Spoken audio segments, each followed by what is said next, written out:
Ladies and gentlemen, welcome back to the Trap Draw. The Czar here. It is Thursday, March 26th, a little pre-recording of a special project, a special episode of the Trap Draw. I've got the Pie Man in the studio with me, remotely, of course. DJ, how are things? Things are so good. To say I am thrilled to be here would be a massive understatement, Neil. You mentioned what day it is. The fact that we get to do this and we have opening day, this is a true, like, I don't know if 2026 is going to touch this day. This might be as good as it gets today. I'm pumped. Project Anyo right into opening day. You going to the game tonight? Today, Today? yeah, 110 against Brewers and White Sox. How I about don't it? no love lost there. I don't have to tell you what that one means. So yeah, Well, pumped. we might touch on some baseball as we explore just a year, Yeah, DJ, and we'll get into it. But first, I want to shout out Rhoback, presenting sponsor. Well, actually, first we got to shout out Mr. yeah, Jeezy. of Don't course. don't want to be doing mea culpas Through whom when all we do things are another one of possible. these in 2029. We'll get there. But shout out to Rhoback. We've officially entered azalea season, which means the Rhoback Azalea collection is here. Clean It's spring official. colors, fresh prints, your favorite azalea designs in multiple colors. Up here in New Jersey, though, Deej, it's still chilly. Yeah. We have not flipped yet, so I would recommend the Rhoback Highlands hoodie. Got Oh, no rope great. drawstrings, Yeah. plenty of stretch, lightweight, but warm enough for some early frost delays. I find myself reaching for this hoodie a good amount the last month or so, and then Rhoback also introduced a few more lifestyle pieces. There's the new Rhoback sweater polo, and I'm wearing this one, the Tailwind Performance Sports Shirt. I love it. It's a button down. Yeah. Okay, classic look, soft and comfortable fabric, clean structure, easy to wear untucked, but also looks nice. We like that. A layering piece.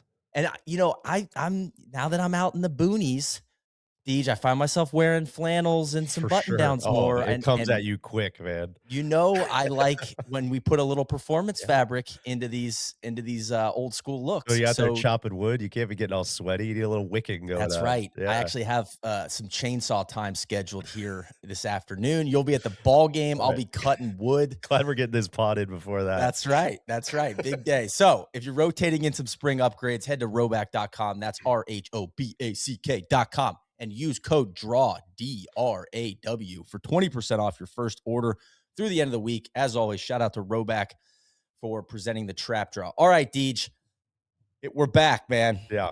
Let's just do a little level set here. So we recorded the first project on you. I looked it up. Trap Draw episode 242, published 6/9/2023. Yeah. It was a breakdown of the year of 1923.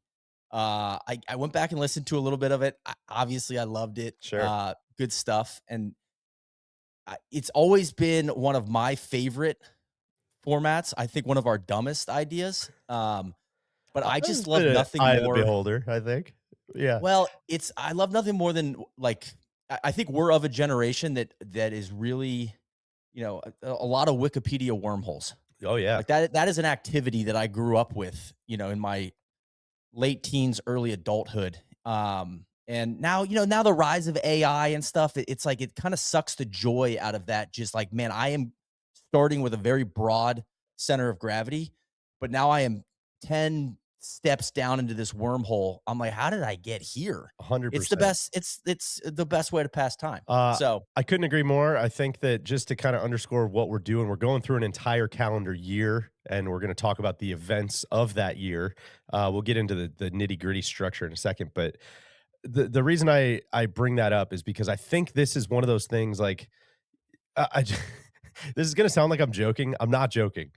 When people are like, "Man, what are you thankful for about your job? What are you great?" I'm like, "This is what I would be doing if you told me like you don't have to work anymore."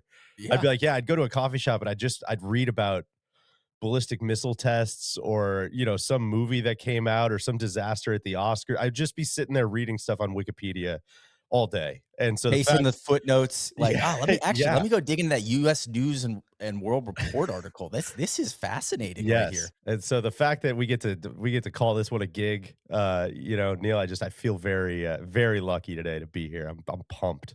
Well, if I was going to take it away from the Wikipedia wormhole activity, I am always in awe of writers that can use a center of gravity, and then I love it when they have the ability to go off on what feels like an unrelated tangent, but then just like it's almost like spacewalk from the center of gravity Yeah. and then come back to the mothership. I think the master of this is Bill Bryson, and that was kind of the inspiration for our first episode on 1923. He wrote a book one summer about the summer of 1927, and he just basically uses that summer to talk about flight and the Yankees Ugh. and just like all the like he his argument is like that was one of the most impactful summers in U.S. history with all these different things going on and just having that like center of gravity. So I want to give a shout out to the master of this format in the written version. And I would highly recommend that book. Now, why did we wait 3 years if we love this so much to do our second year to dig in? It It's a beast, man. it It is. is a beast. Yeah, it's a big swing. It takes a lot to get your arms around this because I mean, you brought up AI to start, and it's like, oh, it'd be real tempting to just be like, Claude, spit out all the events of 1959, and then I'll just read them on a podcast. That's not like how it works, right? Like you gotta No. really sit with these things, and you gotta chase the different rabbit holes, and you gotta like, there's no replacement for just time spent reading slowly and Yeah. thinking about stuff, and so And that's a just s enjoying it. yeah, so that's a slow process. That takes a while. It's a little embarrassing to pitch another one of these, right? I think we were a little like, we liked it. Did we, what do you Yeah. guys I think? mean, I And got some good feedback on I it don't the first hear time anyone around. calling for the sequel necessarily, but maybe we'll maybe we can put one together. Back in 2023, people were. Yeah, that's right. It's just, it's not an efficient pod. That's right. But listen, I had a blast doing the research. I mean, probably, I probably spent like 10 hours Oh, the yeah. last couple weeks on this, Late staying up late. nights. Yeah. Carson's like, what are you doing? I'm researching just about 1959. What? Yeah. Isn't it a golf podcast? No, not this one's not It's a a work golf thing. podcast. There's actually Yeah. nothing I didn't even golf never even crossed my mind. I didn't even think about looking up who won the majors, any of Yeah. that stuff. I didn't even think about that. Well, Arnie was bucking his head. Of So course. Yeah. just well, we're bearing the lead. We're doing 1959. Why? I don't know. Because finger to the wind felt like a impactful year. I feel like with this project, I'm trying like active. I recommended 59. I don't know much about the 50s. You kind of want to avoid the 40s. I So there's a lot going on there. 70s I Yeah. thought about, but it feels a little bit too close. It's like, and this is like borderline. Like there's enough modern journalism going on where you can get some good sourcing going. So I don't know. It's just random, man. But it seems like a pretty impactful year. I'm happy with our selection, Deej. 100%. Lots of directions to go. Obviously, a lot of world events people can probably guess. We've got some, the countries changing in meaningful ways. It's exciting. I love it.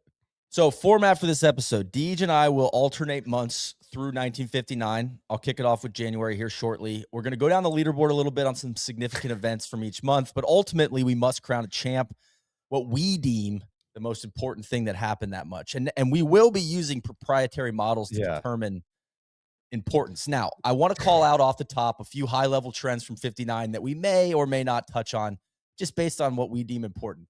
Space race, Project Mercury, Yeah. a lot going on here. So many companies, people, countries, animals, explosions.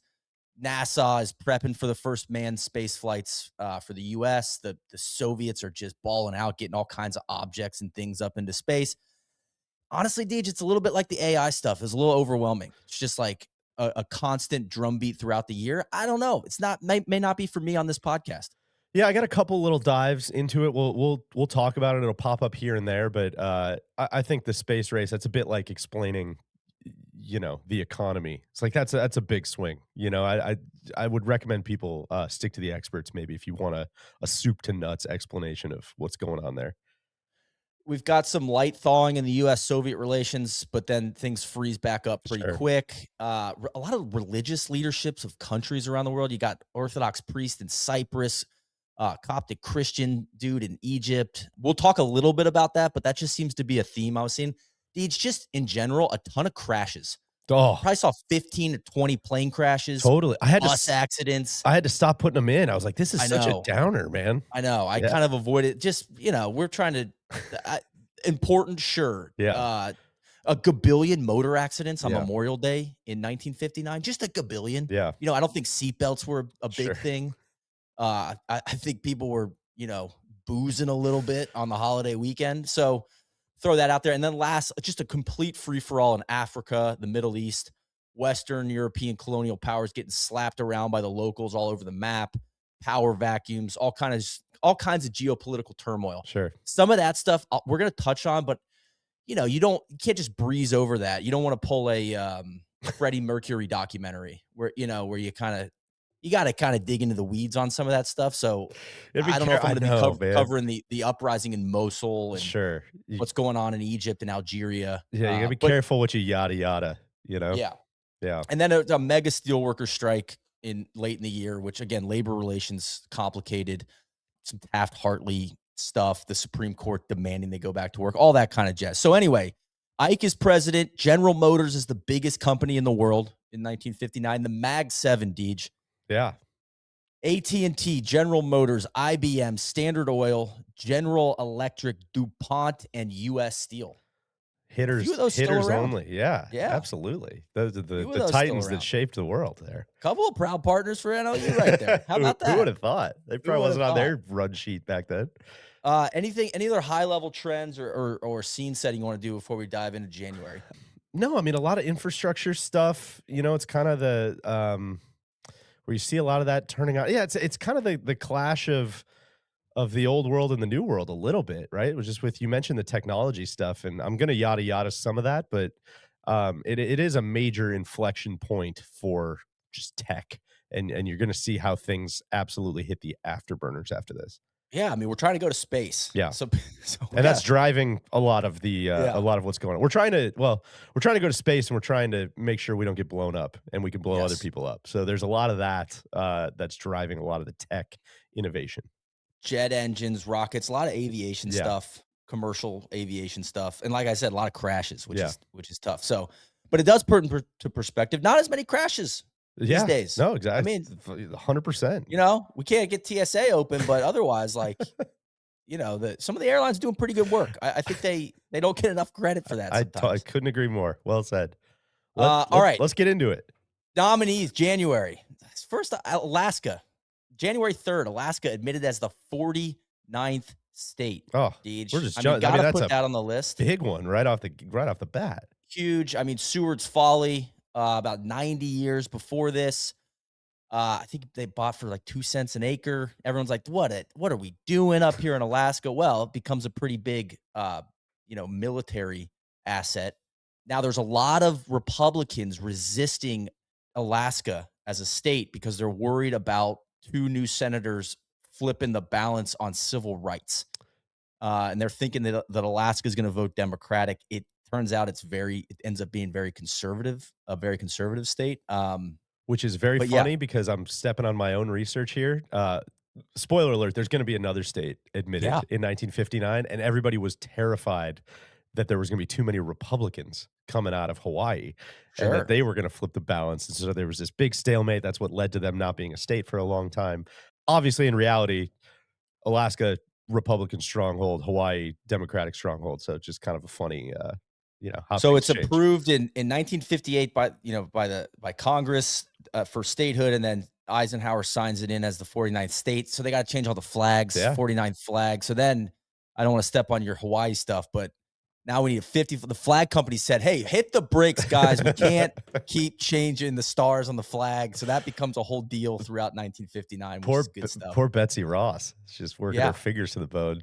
And then you got the big homie Ted Stevens. He was like an undersecretary in the Department of the Interior. He's kind of like the father of Alaskan statehood. He loses the Senate race twice, and then he becomes the longest one. I don't know if he still is, but the longest tenured senator. Huh. Guy was just a stalwart in the Senate for Yeah. years, and then I think he passed away in like 2011 or something. So that happens. Motown's founded January 12th. Ah, Barry Gordy, Berry name Gordy, spelled Berry, as in like raspberry. as in Barry Gordy Chuck Berry. We're gonna hear from him later. founds the Motown record label as Tamla in Detroit. The Supremes, Stevie Wonder, Marvin Gaye, The Temptations, all of it traces back to Barry. One of the most consequential business entities, I'd say, in American cultural history. Oh, He just yeah. starts it in his house, just in his basement. So he ends up turning into the Motown record label. and a bunch of subsidiaries, which I never really understand the record industry and subsidiaries and stuff. Like you getting signed to like the indie subsidiary and all that. Anyway, he is one of the highest earning African American businessmen for decades. I Yeah. think throughout like the 70s and the 80s. So just want to give Barry a shout out. Deej, I am not a huge I hate pro wrestling, but pro wrestling apparently is on the come up. That's There's a kind of massive surprising. You've always hated it? yeah, I don't like I mean, I really enjoyed the Vince McMahon documentary Yeah. and kinda I like digging into subcultures, but wrestling is just not for me, and I've had some wrestling enthusiasts come after me on this here podcast in the past, but January 9th, 1959, notable NWA Championship Wrestling match took place. I mean, the popularity throughout the 50s is kinda bucking. I just put this in here so I could say this: NWA is now owned by Smashing Pumpkins lead singer Billy Corgan. Really? Yes, he's owned it for, like, the last 9 years, Huh. which is wild. I Now, feel like there's a it's deep recess of my WWE, brain that all maybe kinds of knew something there, but AWE, like, it's the wrestling A stuff, I don't know AEW, I don't want you to get canceled. AEW. Yeah. That's right. I mean, there's all kinds of, Shad Khan and his son and, Emmanuel and all it's everywhere, but I was just like, NWA, that's like a, brand name in wrestling. I didn't realize Billy Corgan was involved. That's just kinda rocked my socks off. How about that? Uh I felt very similar to you on well, I was a big wrestling fan when I was like a little kid, just for the reason that little kids would be fans of professional Sure. wrestling. Obviously fell away from it for a very long time. I ended up going totally randomly with friend of the program, Spencer Hall, was in Milwaukee and texted me, was like, "Hey, I'm going to this AEW. Do you want to come?" And I just sat there with him for hours, and I was like, "This is obviously like kind of stupid and like bullshit, right?" He's like, "No, this is the most important thing that's ever existed. Let me explain why this is the modern opera. Let me explain why this I is." get that, the And yeoman's opera, I the had a yeoman's Broadway. I had a great time with him, and so ever since then, I've been more open to it. I don't watch it, but I support those that do. The fact that I they're would doing say it, I respect that. Vince McMahon documentary, like, made me appreciate it more, Yeah, but I can't seem to, like, actually care. totally. Um, It's you know what I will say? Sorry, we're getting bogged down already, but it's one of those that, on TV, it feels like a TV show. When you're in person, you're like, "Oh, man, like, yeah, it's fake. The storylines are fake. The yada, yada, yada. They're not actually punching him in the face." But, like, he did just fly through the air. Like, I yeah, just saw that with my own fucking eyes. Like, that guy did just jump 20 feet in the air and land on a tape. Like, that really happened. And so when you see it like that, you're like, "Okay, man, we can't throw the baby out with the bathwater here." yeah. Anyways, sorry. Continue. Alright, Give your well, last word. Monday, January 12th, the caves of Nira are rediscovered by 5 Spanish boys who were just Oh, messing around hunting bats. forgot we Uh forgot we lost him. Dude, these caves they've been sealed for 3,000 years, bunch of Paleolithic stuff going on. They're like 3 miles of a cave system. They're on the coast near Malaga, where the Solheim Cup was Mhm. a few years back, the Costa del Sol. Remember that. We're gonna get there in a sec. 'Kay.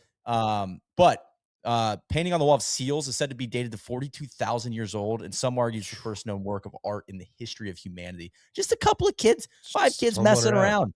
Just God, messing around with bats. I love that. kinda like a Vince Stand Lombardi By Me situation. hired by the Packers January 28th. I didn't realize that he was with the Giants. He was the offensive backfield coach. Do you know who the Took a one you know one win team to 7-5 in 1959, and then didn't really look back afterwards. you know who the defensive coach was? Who's that? Stay tuned. We're gonna find Oh, out later. okay. I love it. All right, but the winner, dude, it's got to be January 1st. I mean, New Year's Eve of 58. Castro, Fidel, balling out down in Cuba. I got to go with Castro. The year literally opens with Fulgencio Batista fleeing Havana on New Year's Day, New Year's Eve, and by January 8th, the U.S. government recognizes Castro, and he comes rolling into Havana from the mountains, the Sierra Madre Mountains out east.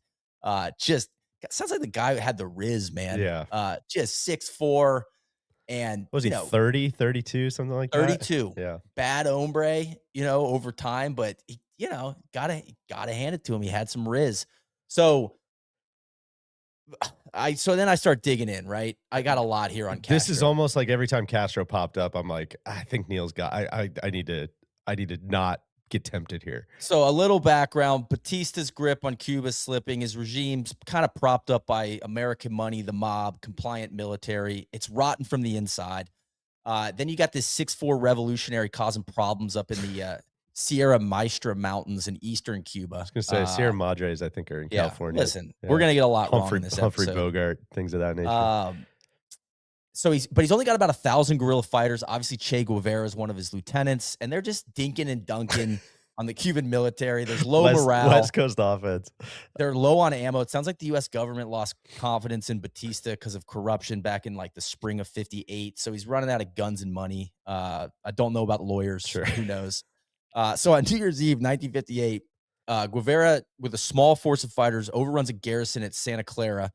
Decisive engagement. Batista just decides, I'm unsubscribing, guys. Yeah. Around midnight, he gathers his cabinet at Camp Columbia, Havana's military headquarters, and told him, guys, I'm done. He loads his family and 180 associates into a plane, along with a personal fortune of about $300 million that he just kind of skimmed off the top Sure. over the last 10, 20 years. And just we're And out.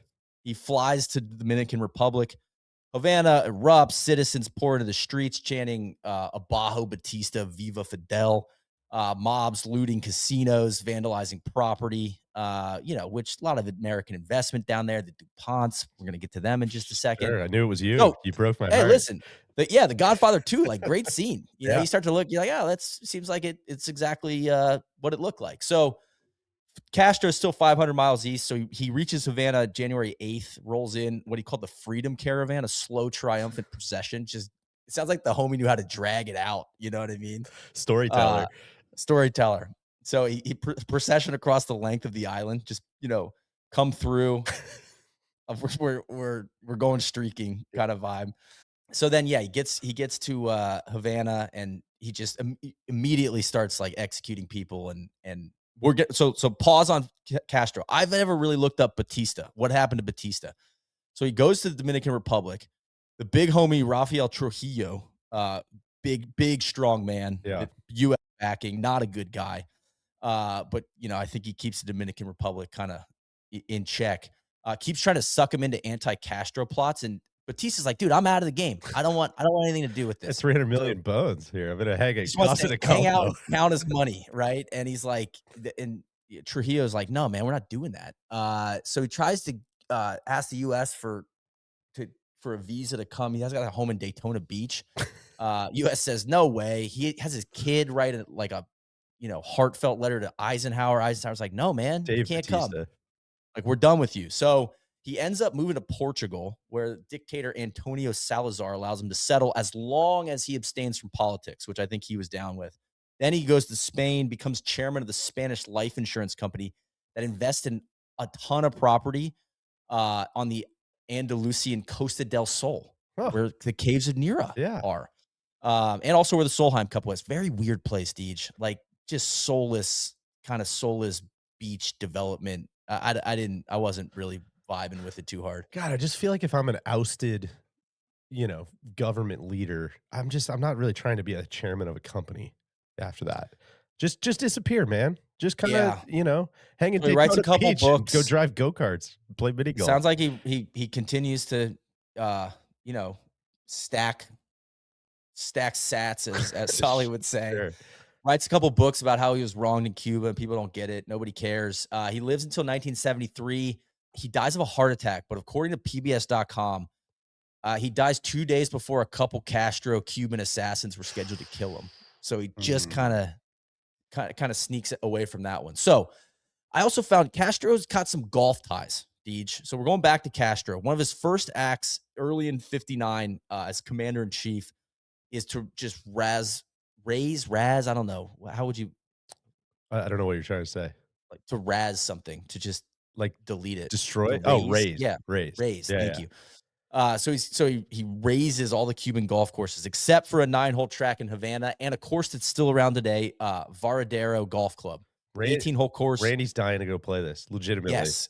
18-hole course created kind of on this resort strip near the coastline of Cuba's renowned tourist getaway, the province of Manta, uh,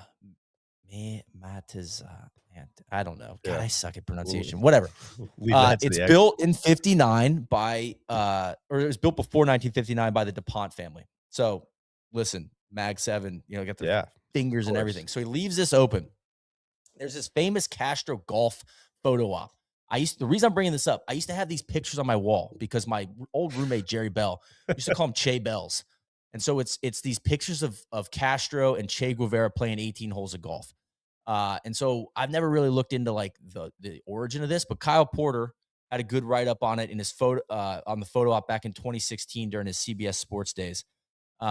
This was back when I think Obama was doing, kind of loosening restrictions on Cuba. Seems like they're trying to modernize. But it's kind of conflicting stories. Some say it was in 1959, early in 1959. Eisenhower kind of they recognize Castro as the leader, but they break off communications with Cuba. They're like, we're gonna isolate you, embargo. So I think he like cancels a meeting with Castro, and Castro and Che wanted to kind of needle a president, and they knew he was a big golfer. So like, we're gonna go play golf and make fun of him. But it like didn't really land. But according to the New York Times, quote, one day Che and I went to play golf. He had been a caddy once to earn some money in his spare time. I, on the other hand, knew absolutely nothing about this expensive sport. The United States government had already decreed the suspension and redistribution of Cuba's sugar quota after the revolution had passed the agrarian reform law. The golf game was a photo opportunity. The real purpose was to make fun of Eisenhower. That's great. Yeah. God, I might stand with Castro and Che on this one. That's Uh, pretty funny. We might need some more people considering the ecosystem we're living in. I think some more of these golf making fun of photo ops might do some work. so because they're playing golf in fatigues, like we'll Yeah. get some. There's plenty of images, easy to find. According to some accounts of that trip, Mr. Castro was unhappy to learn that important business that kept President Eisenhower from meeting with him was a round of golf. So that would seem to furnish a motive for the subsequent golf-themed photo op back in Cuba. Then, according to ESPN's Don Van Natta, Castro and Che played this round during the JFK years. So we don't know if it was in Uh, '59. damn. But Van forces this quote. An enterprising Associated Press reporter extracted truth from a 16-year-old caddy who carried Castro's bag. Castro's score easily exceeded 150. The caddy Guevara defeated the dictator by shooting 127. So I like that they're playing real I golf. love it. I like that. Kinda reminds me of some of So the, like, DJ Khaled, rounds. so then I get deeper into this. Turns out Castro's son is a stick. Roberto Castro. No, not Roberto Castro. Antonio Castro Soto de Valle is Castro's third son, an avid golfer and just a total playboy. So in 2013, he won the Copa Monte Cristo golf tournament at Varadero Golf Club that we mentioned before. He actually came in second to a Canadian whose name was Howard Yin. But he was the low Cuban. So he Great. gets the Essencia Cup as the top Cuban finisher. So the Copa Monte Cristo golf tournament, it seems like the cigar company's putting it on from 2009 to 2014 or 15.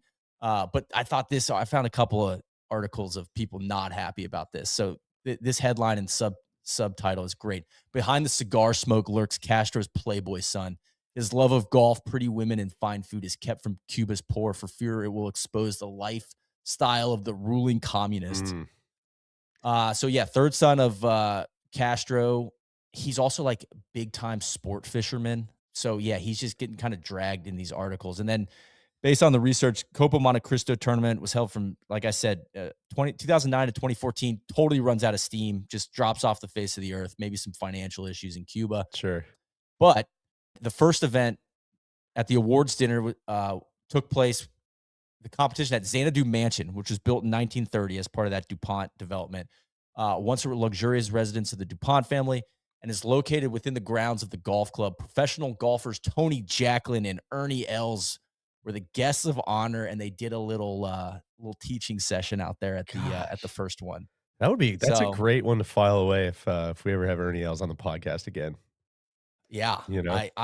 yeah, not and then yeah, it just seems like the kind of golf culture died on the vine in Cuba. So that's it. That's That's great. a little bit all over the map. But Castro's he's arrived in January of '59. That's just got to be the it's got to be the main event, Deej. I love Take it. me to February. Yeah, let's do it. I mean, first and foremost, February 3rd, the day the music died.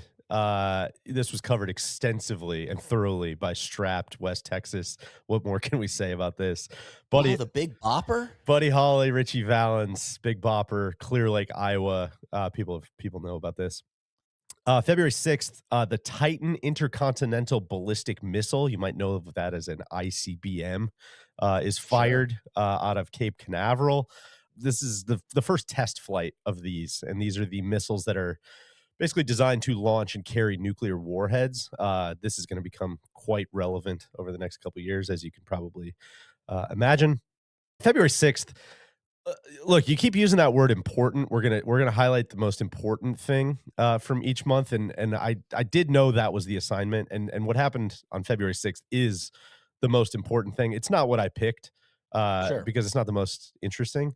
Probably the most important thing that happened in 1959, if I'm being honest, which is that the first patent was filed for the miniature electronic circuit, aka the integrated circuit, aka the thing that makes pretty much all modern technological life possible here. Is that Texas Instrument? It was filed by Jack Kilby, who was working at Texas Instruments, man after my own heart, University of Illinois and University of Wisconsin double from our guy here. But yeah, he kind of stumbles on what's probably the most important modern invention that there that Boring. there is, rather than going and basically, like, there's such a better way for somebody else to explain this, but, the former old, like, circuit boards used to just be a bunch of components that all had to be hand soldered on, and so what he thought was, "Well, why don't we just make it all out of one piece of material? Because that's gonna make it allow you to make it doubly complicated and doubly small and then doubly complicated and then doubly small. This is how we get Moore's law.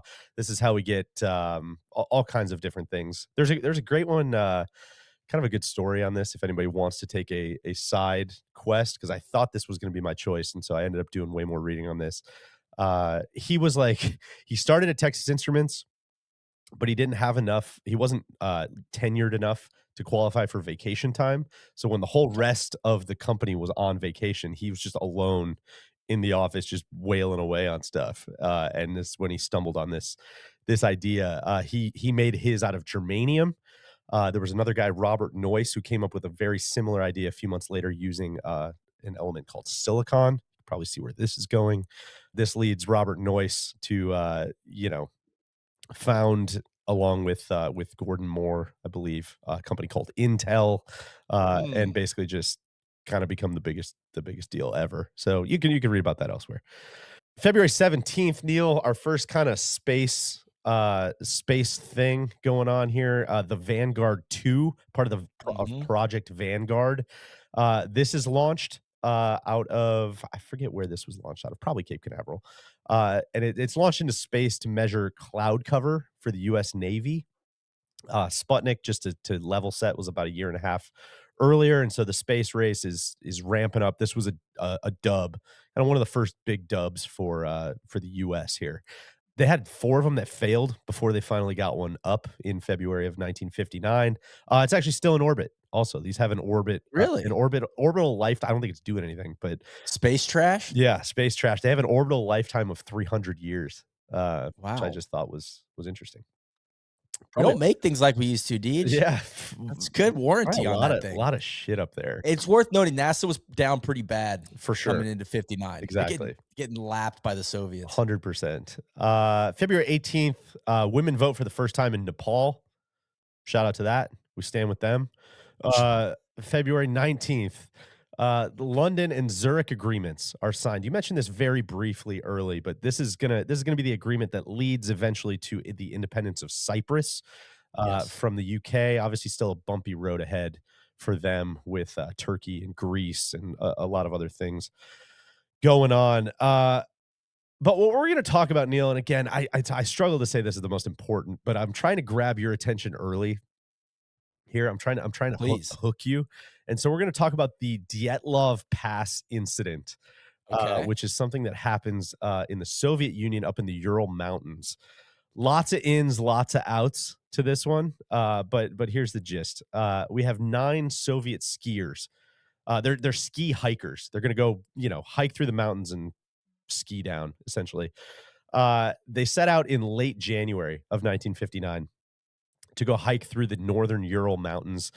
This group's led by a guy named Igor Dietlov, who's a 23-year-old student at the Ural Polytechnic Institute. Most of the other people in the group are fellow students. Each member of this group, very, very experienced hikers. Part of the reason they were going, it's almost like a merit badge type of Yeah. hike. They were all level 2 hikers, I believe, and I think there was an agreement, like, if you go complete this trek, this mission, when you get back, you'll be level 3, which is like the highest certification. That's A new level, new new devil. level, new devil. That's important. They got up as far as a mountain peak that was called the Holat Saikal. I believe I'm pronouncing that incorrectly, but we'll see. This unfortunately translates to Dead Mountain. You can Okay. maybe see where we're going here.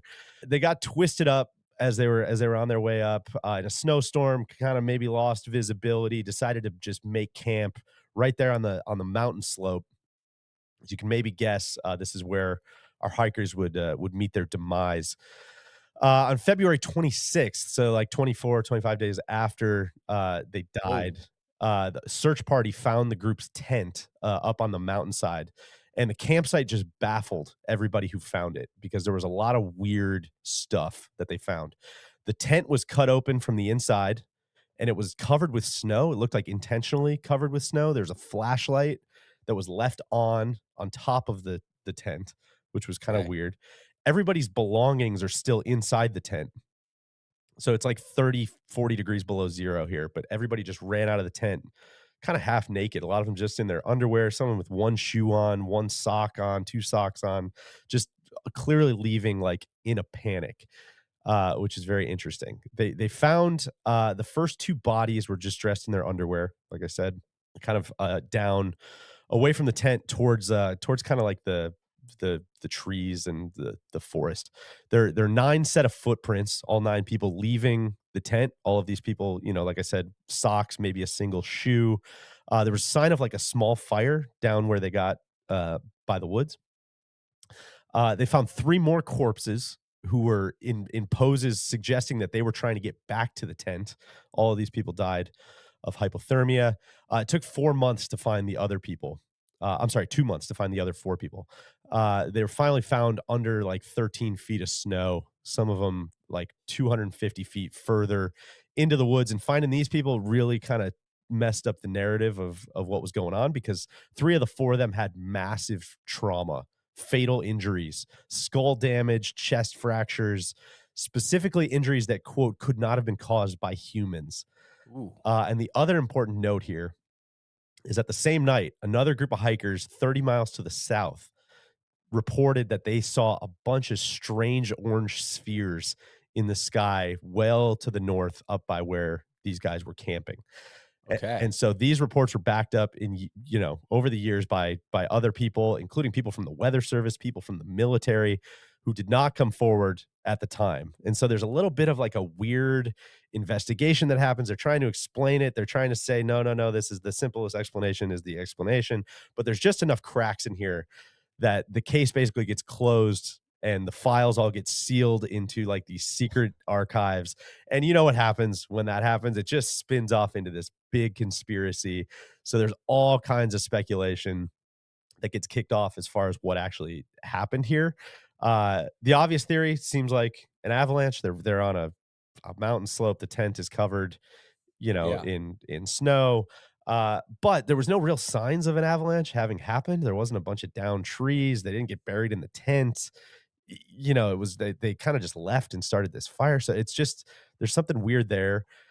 They were all very experienced hikers. Seemingly, they wouldn't have camped just like right in the path of an avalanche. That's like a pretty, Yeah. pretty obvious thing. And all the footprints were consistent with someone running in panic from real or imagined danger. So there's all these conspiracies that pop up, including secret Soviet weapons test is one of Okay. them. There was a record of parachute mine testing kind of in the area. People didn't know if either these people got attacked or maybe they heard bombs going off. There's going to be a lot of things throughout all of my research of people thinking that they hear nuclear bombs going off and just kind of losing their minds. This could have played into that. Obviously, there was speculation there was a Yeti of some sort. Maybe they just got Yeah, attacked. They're up in the Ural Mountains. Who knows? Aliens, of course, they're always going to be of high on course. people's lists. Uh, Orange spheres in the sky. exactly. Gotta think about aliens. The Have to. the indigenous Mansai people, who were reindeer herders, who lived in that area, of course, some, probably racially charged, speculation that these people apparently were very peaceful. Been telling you guys about the reindeer herders for Yeah, years, and nobody has. there was no other footprints. Does not seem like it was the Mansai people that killed these people. But then the thing that really put me over here is I just wanted to highlight a couple weather patterns that also got thrown into the speculation. Katabatic wind. I don't know if you're familiar I'm not. with this, but these are very, very strong downslope winds. So when you get like a slope and you have a high density, air mass that collides with a low density air mass, it causes these incredible downslope winds that can just kind of really fuck things up. Santa Ana winds are an example of katabatic winds. I hope I'm pronouncing that right. So maybe people are saying maybe it's just some of these kicked up, just impossible to stay in the tent, and they just bailed. Another person suggested that the wind caused a Kármán vortex streak. Wasn't familiar with this, but apparently this is something that could have produced infrasound. This is like when your car antenna starts wobbling at like a super intense frequency and creates a noise, or telephone lines do the same thing. Something like that could have happened, and this person was speculating that could have induced panic attacks. Like the wind just creates such a crazy pattern that you just have panic attacks and freak out, and you cut yourself out of the tent. And so a lot of people were looking into this for just decades and decades, trying to find some more info about this. And to the point where Russia reopened the case in 2019, re-examined Wow. everything, and declared it was an avalanche, is what they said. Okay. Or at least like the cracking and like what sounds like an avalanche. Because the way they spelled it out made a lot of sense. Is like the more experience you have, the more afraid of avalanches you're going to be, Yeah. right? And so if you have kind of like this, there's like slab avalanches where like one section of the snow kind of starts to shift. If you don't have a full on avalanche, but you have something like that, everybody feels it, everybody freaks out, cut yourself out of the tent. Basically what they're saying is like when you look at it like that like these people were very afraid they were about to get hit by an avalanche. Actually, Yeah, but then the blunt everything force they trauma stuff is a tough one. so there was some speculation because they were under so much snow that basically they were just wandering around in the 40 below zero with no clothes on, and they just kind of fell off a cliff and you know, Okay. maybe hit themselves down in the riverbed. But there's a lot of people. That's kind of where I'll wrap it here. There's a lot of people who are still very unconvinced about this explanation. There's a lot of movies about this. There's documentaries about this, books about this. It's a very big deal for people, Man, and it's something I had never heard of. So you know there your you go. audience. Yeah, so I I thought you'd mean, like that one. yeah, Kind of a God, Donner the Donner Party meets the Sylvie's Valley Ranch, cattle cattle mutilation. mutilation aliens. Yeah, Yeah, new documentary on the Eastern Oregon cattle mutilation stuff. Not one drop of blood. yeah. I don't think it's out for public consumption yet, but keep an eye on that, Watch this people. space. And some weird weather pattern names. I Yeah, mean, so I thought you'd like kind of that. hitting all my bingo So, cards there. listen, is the invention of the integrated circuit like a bigger, more important deal than these 9 hikers, dying in the Soviet Union? Probably yes, but, this was a little more interesting to dig into. Good stuff. I love that. Should we pay some All bills? right. Yeah. Our own bills. We're gonna give a shout out to the No Laying Up Pro Shop. Oh, huge, A little internal housekeeping. We're excited to announce the No Laying Up Garment Council has completed its annual spring summit. It just happened this week. huge. I was part of the council. For the past few weeks, we've been deep in the catalogs, garments, fabrics, colorways. There were spreadsheets involved. There were mood boards. At one point, someone used the phrase vernal palette alignment, which I wasn't entirely comfortable with. But as the merch czar in name only right now, we're breaking new ground, Deej, which is exciting stuff. But real work was done. What comes out of that process is we've got new Holderness and Born spring collection and part one of the Rhoback spring collection also available at store.nolayingup.com. A whole new lineup of polos, hoodies, quarter zips, fresh spring colors, thoughtfully curated and adorned with tasteful NLU elements. The goal here is simple: We want you to signal your depravity without looking like a walking billboard. Clean stuff, good fabrics, subtle branding, pieces that play just as well at the course, the airport, or wherever you happen to be consuming trap draw content. I also want to shout out a fresh restock of No Laying Up tour visors. Mm. They It's good stuff. Deej, I know you're Yeah. I know you've dabbled in Yeah, the yeah. tour visor Very game. open to it. But I'm very excited about this. So head over to the No Laying Up Pro Shop. That's store.nolayingup.com. Take a look at the new spring apparel. Refresh the wardrobe. We got some hats on sale. Nice little hat discount going on through the month of April. And yeah, look crispy for the golf season. So spring is here. The Garment Council has spoken. It's time to get the wardrobe optimized. Store.nolayingup.com. I love it. All right, let's go to March. Nominees, Deej. Obviously, just Project Mercury. Might Yeah. just say this about every month. Space, a lot of space stuff going on. Don't feel like diving in.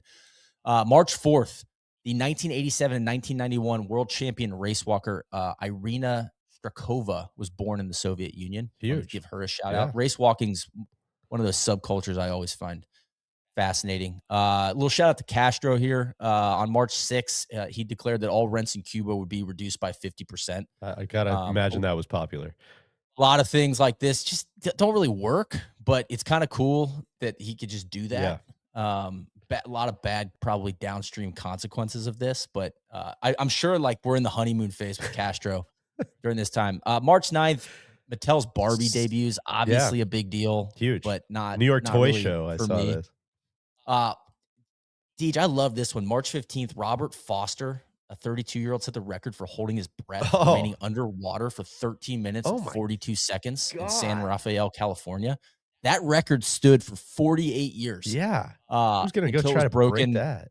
by a pair of Aridas and Diana Gasiunas in Lithuania on June 16th, 2007. They They they went for almost 16 minutes. they both did?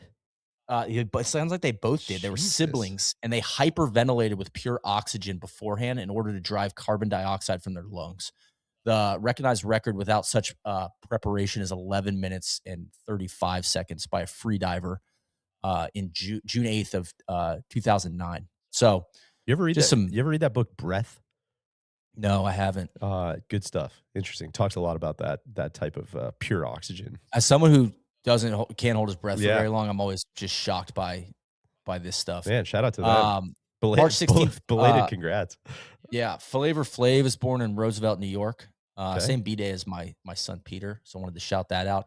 Now this one, Deej, I almost well, I got a few more here, a few more kind of nominees. March 20th, an unidentified visitor to Lenin's mausoleum in Moscow threw a hammer at the sarcophagus Whoa. housing Lenin's remains, breaking the glass. The event was not reported in the Soviet press, censorship, and would not be revealed until after the breakup of the Soviet Union. I just wanted to kind of reminded me of the guy throwing the shoe at Oh, George took W. the words out Bush, of my mouth.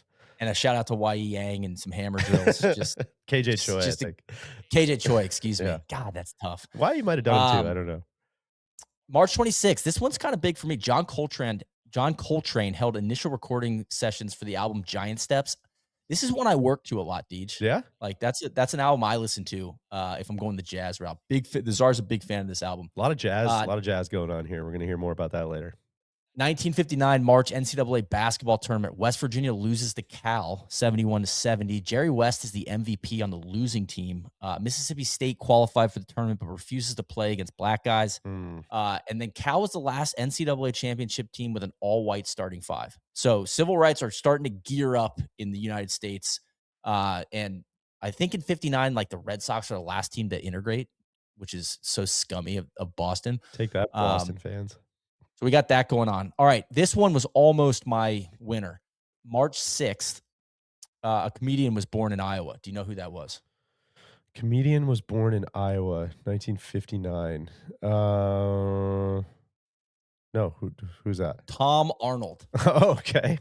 I'm just a massive, massive McHale's Navy and True Lies guy. I think there's just I two heavyweights. God, I just cannot tell you how far down my list, Yeah, I Tom Arnold know. was. He fought, Yeah, so his work in Austin Powers of was course. also elite. I think Blow just out the that like O-ring. that run from like 96 to 2000, Tom Arnold had it cooking. Um, He married to Roseanne Barr, Of that blew course, up. of I course. think he's on his 4th marriage now. Yeah, I got deep into his just IMDb and Wikipedia. It's really dark after for sure. it just kinda Nick Cage adjacent, like, just some of the titles, I'm like, I just never heard of any of these, man. Uh, anyway, in 2001, he kinda takes part in a 3-part docuseries called Queen of Meth. So Tom Arnold, his brother Scotty, and his sister Lori reunited for the first time in 28 years, back together again in their hometown in Iowa. Lori was filming this 3-part docu-series called Queen of Meth, which her brother Tom helped produce. It recounts her time as the queen pin of a huge drug business that she ran from Iowa to California. It was originally released on Discovery Plus in May of 2021. Haven't seen this one. Completely Am missed this. kinda interested. So, I don't know, Tom Arnold, kind of a fascinating cat. I don't know what he's up to these days other than making, like, really bad movies, but just I thought he was really funny in McHale's Navy. Wow. That's an underrated flick for me. Alright, I gotta put that on my watch list. Alright, March 18th, I had Hawaii becomes a state. Um, Not quite. I think maybe that was the referendum. Referendum. Yeah. Alright, so I'm gonna leave that one to you because I got some stuff there, but we can hold that one. My winner here, March 17th, Tenzin, Gyatso, the 14th Dalai Lama, escapes Tibet and arrives in India. Now he doesn't not on the 17th. So we'll walk through. It's kind of all basically all contained in the month of March. So March 10th, Tibetans band together in revolt. 30,000 Tibetans surrounded the summer palace of the Dalai Lama in defiance of the Chinese occupation force. As we learned, Deej, in 7 years in Tibet, the Tibetan resistance gets absolutely mopped by the Chinese. The Chinese dissolve on March 17th. The Dalai Lama has to flee kind of middle of the night, get out of Lhasa, the capital of Tibet. The Chinese dissolved the Tibetan government. They installed a second guy in command, the Palchen Lama, who's kind of a puppet ruler. Mm, Palchen Lama is usually responsible for picking the next Lama. I see. So they put him in charge. Just shout out to 7 Years in Tibet. Great rewatch. I thought good stuff Can I be honest? from Never Brad seen it. Pitt. Need to see it. Oh I know. God, you should. It's a true story. What should It's I good watch stuff. first, that or the Meth Queen? I don't know. I haven't seen the Meth Queen, Okay, so I can't comment. But 7 Years in Tibet's, good. Just kind of because of the. I don't know if it's all true, but sure, SS mountaineer gets rounded up by the British while he's climbing the Himalayas, the Himalaya, sure. as Brad Pitt pronounces it in the movie, and then ends up becoming the tutor. He escapes from the camp, uh, big journey, and then ends up in Lhasa and becomes the tutor of the young Dalai Lama. And then kind of the Chinese are bucking their heads trying to, you know, take over Tibet. So anyway, uh, man, the Dalai Lama is just kind of a fascinating cat. He's 90 years old, Much Deej. like Tom Arnold. Yeah. He wins over the Tom Arnold. I think both fascinating cats, but he's the 14th Dalai Lama, became the Dalai Lama on February 22nd, 1940. Dalai Lama translates to master guru, and it's only part of the full title, His Holiness Knowing Everything, Varadhara Dalai Lama. It's just a Just mouthful. yeah. So, just kind of Buddhist reincarnate, Yeah, a god among men. So he was identified as the potential Lama at age 2. I mean, this is like a big, big, big Wikipedia wormhole. So much to dive into. And this is just the 14th Dalai Lama. Like, I kind of was like, man, should I go back to number 1, see right. what's up with him? But we're not going to do that Maybe today. another episode. So this is the selection's interesting. Identified as potential Lama at age 2, officially recognized as the 14th Dalai Lama at age 4 in 1940. So the 13th Dalai Lama dies in 33. The embalmed body's head was discovered to have turned from facing south to northeast.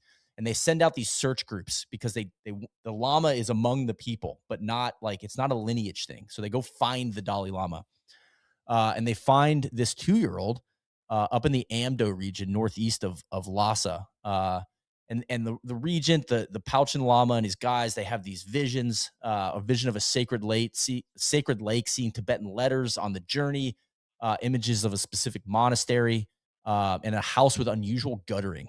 So they kind of find this place. The secret party arrives at this family's home disguised as travelers. The leader, a lama from the Sarah monastery, pretended to be a servant. So this 2-year-old boy went straight to him, sat in his lap, and said, Sarah Lama, identifying him correctly. He then grabbed a rosary from inside the man's robes, claiming it as his own. The rosary belonged to the 13th Dalai Lama. Can I tell So, you all I know about this? I'm fascinated by this whole procedure. All I know about this comes from there's a King of the Hill episode where they're sure, have you ever seen that? Where they're doing this and I they haven't. think Bobby might be the Dalai Lama and they're like trying to get him to identify the right objects. Anyways, as you're going through that, I'm like, oh no, Good that's the King of stuff. the Hill episode. Yeah, okay.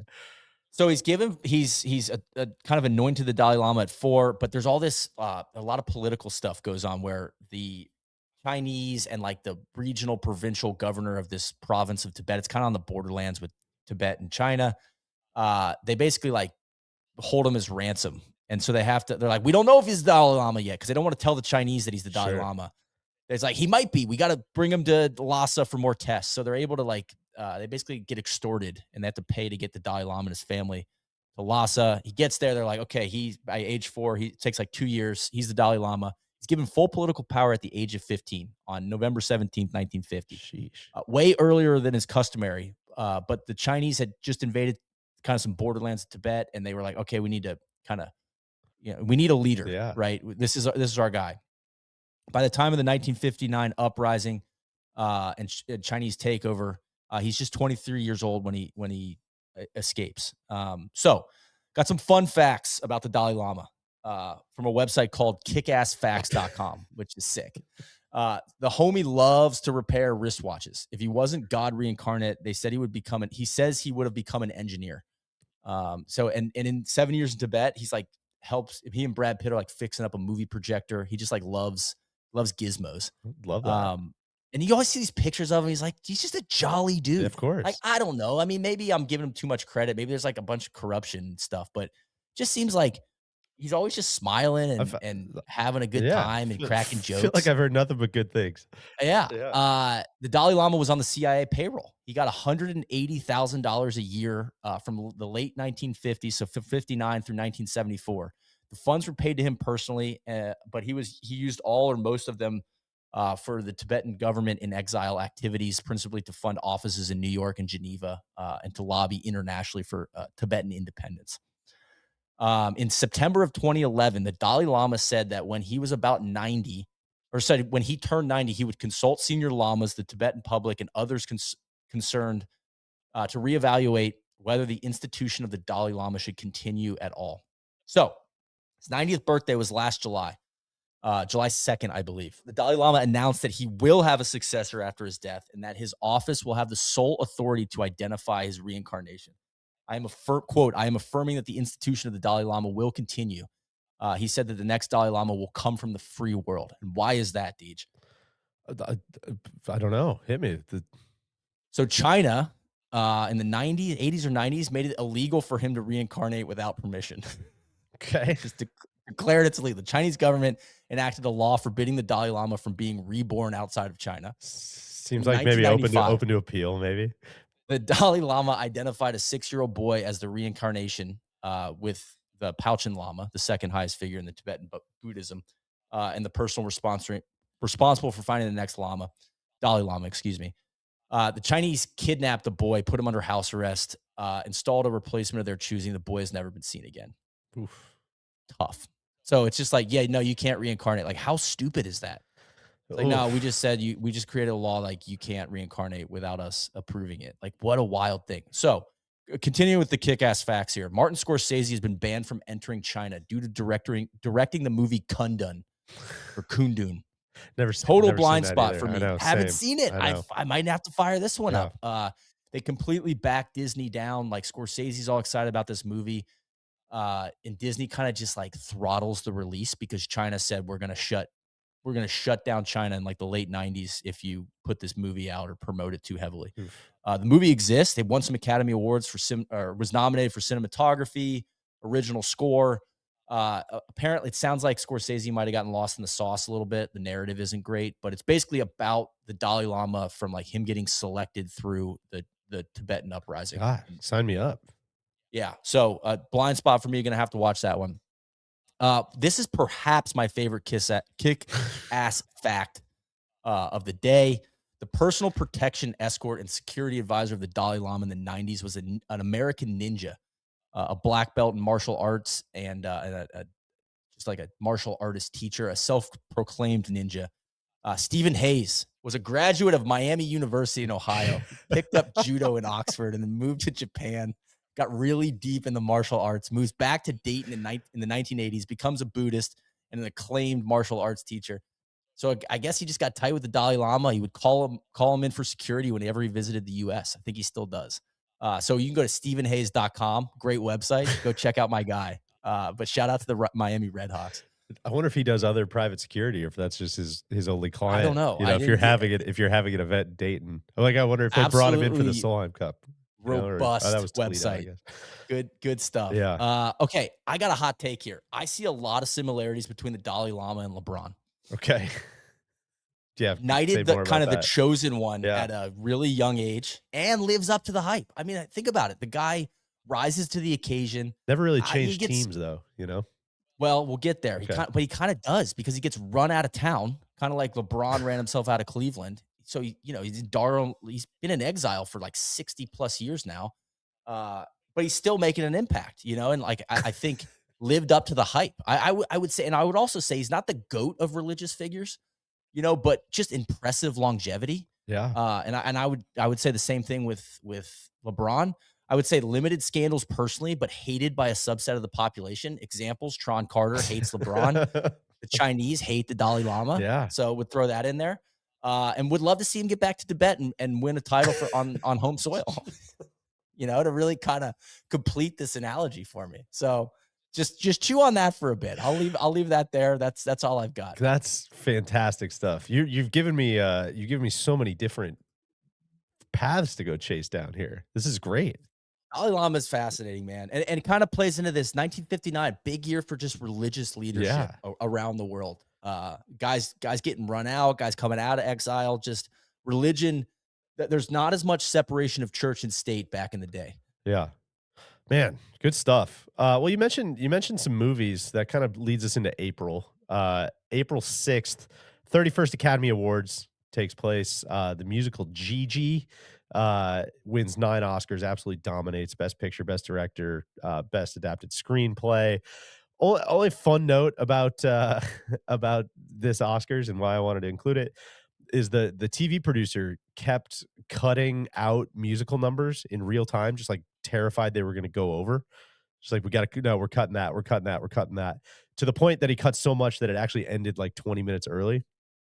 And so the host, Jerry Lewis, was just trying to vamp for like 20 minutes, just filling time, just talking about like, man, the magic of show business isn't, How about it? can we just hear, let's hear all those nominees again. He's just vamping Yeah, to the point where he finally runs out of ideas and he asks all the actors who are there. There's like 90 some actors who are there to come up on stage, and they sing like a big like We Are the World style, sure. There's No Business Like Show Business, with Jerry Lewis as the conductor. And it works for a while, but then people just like start to get bored and they just like start having side conversations with each other, and then they'll just start wandering off stage.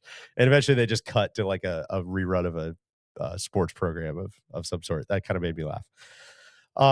April 9th, you've mentioned it a couple times, but just to read it into the record here, the Mercury 7 are introduced. You mentioned the Mercury program. This is going to be the first U.S. space program to like really, we're declaring that we're going to launch humans into space. And so on April 9th, they declare the Mercury 7. These are the 7 people we have identified as astronauts. Straight up, The it's like, Fedora 7. yeah, this is a new job now, right? Like, these are Yeah. the people that are going to fly the spacecrafts for Project Mercury. John Glenn, Gus Grissom, people like that. The Uh, right stuff. the right stuff, exactly. So just, kind of a fun one as far as like inventing a new profession. These are, this is where astronauts come from in the US. April 21st, liked this one. Hope I didn't get this pronunciation, but the firing of the Janiculum Hill cannon resumes Okay. in Rome. I don't know if you're familiar with this cannon. No. This is a cannon that fires a blank round every single day at exactly noon.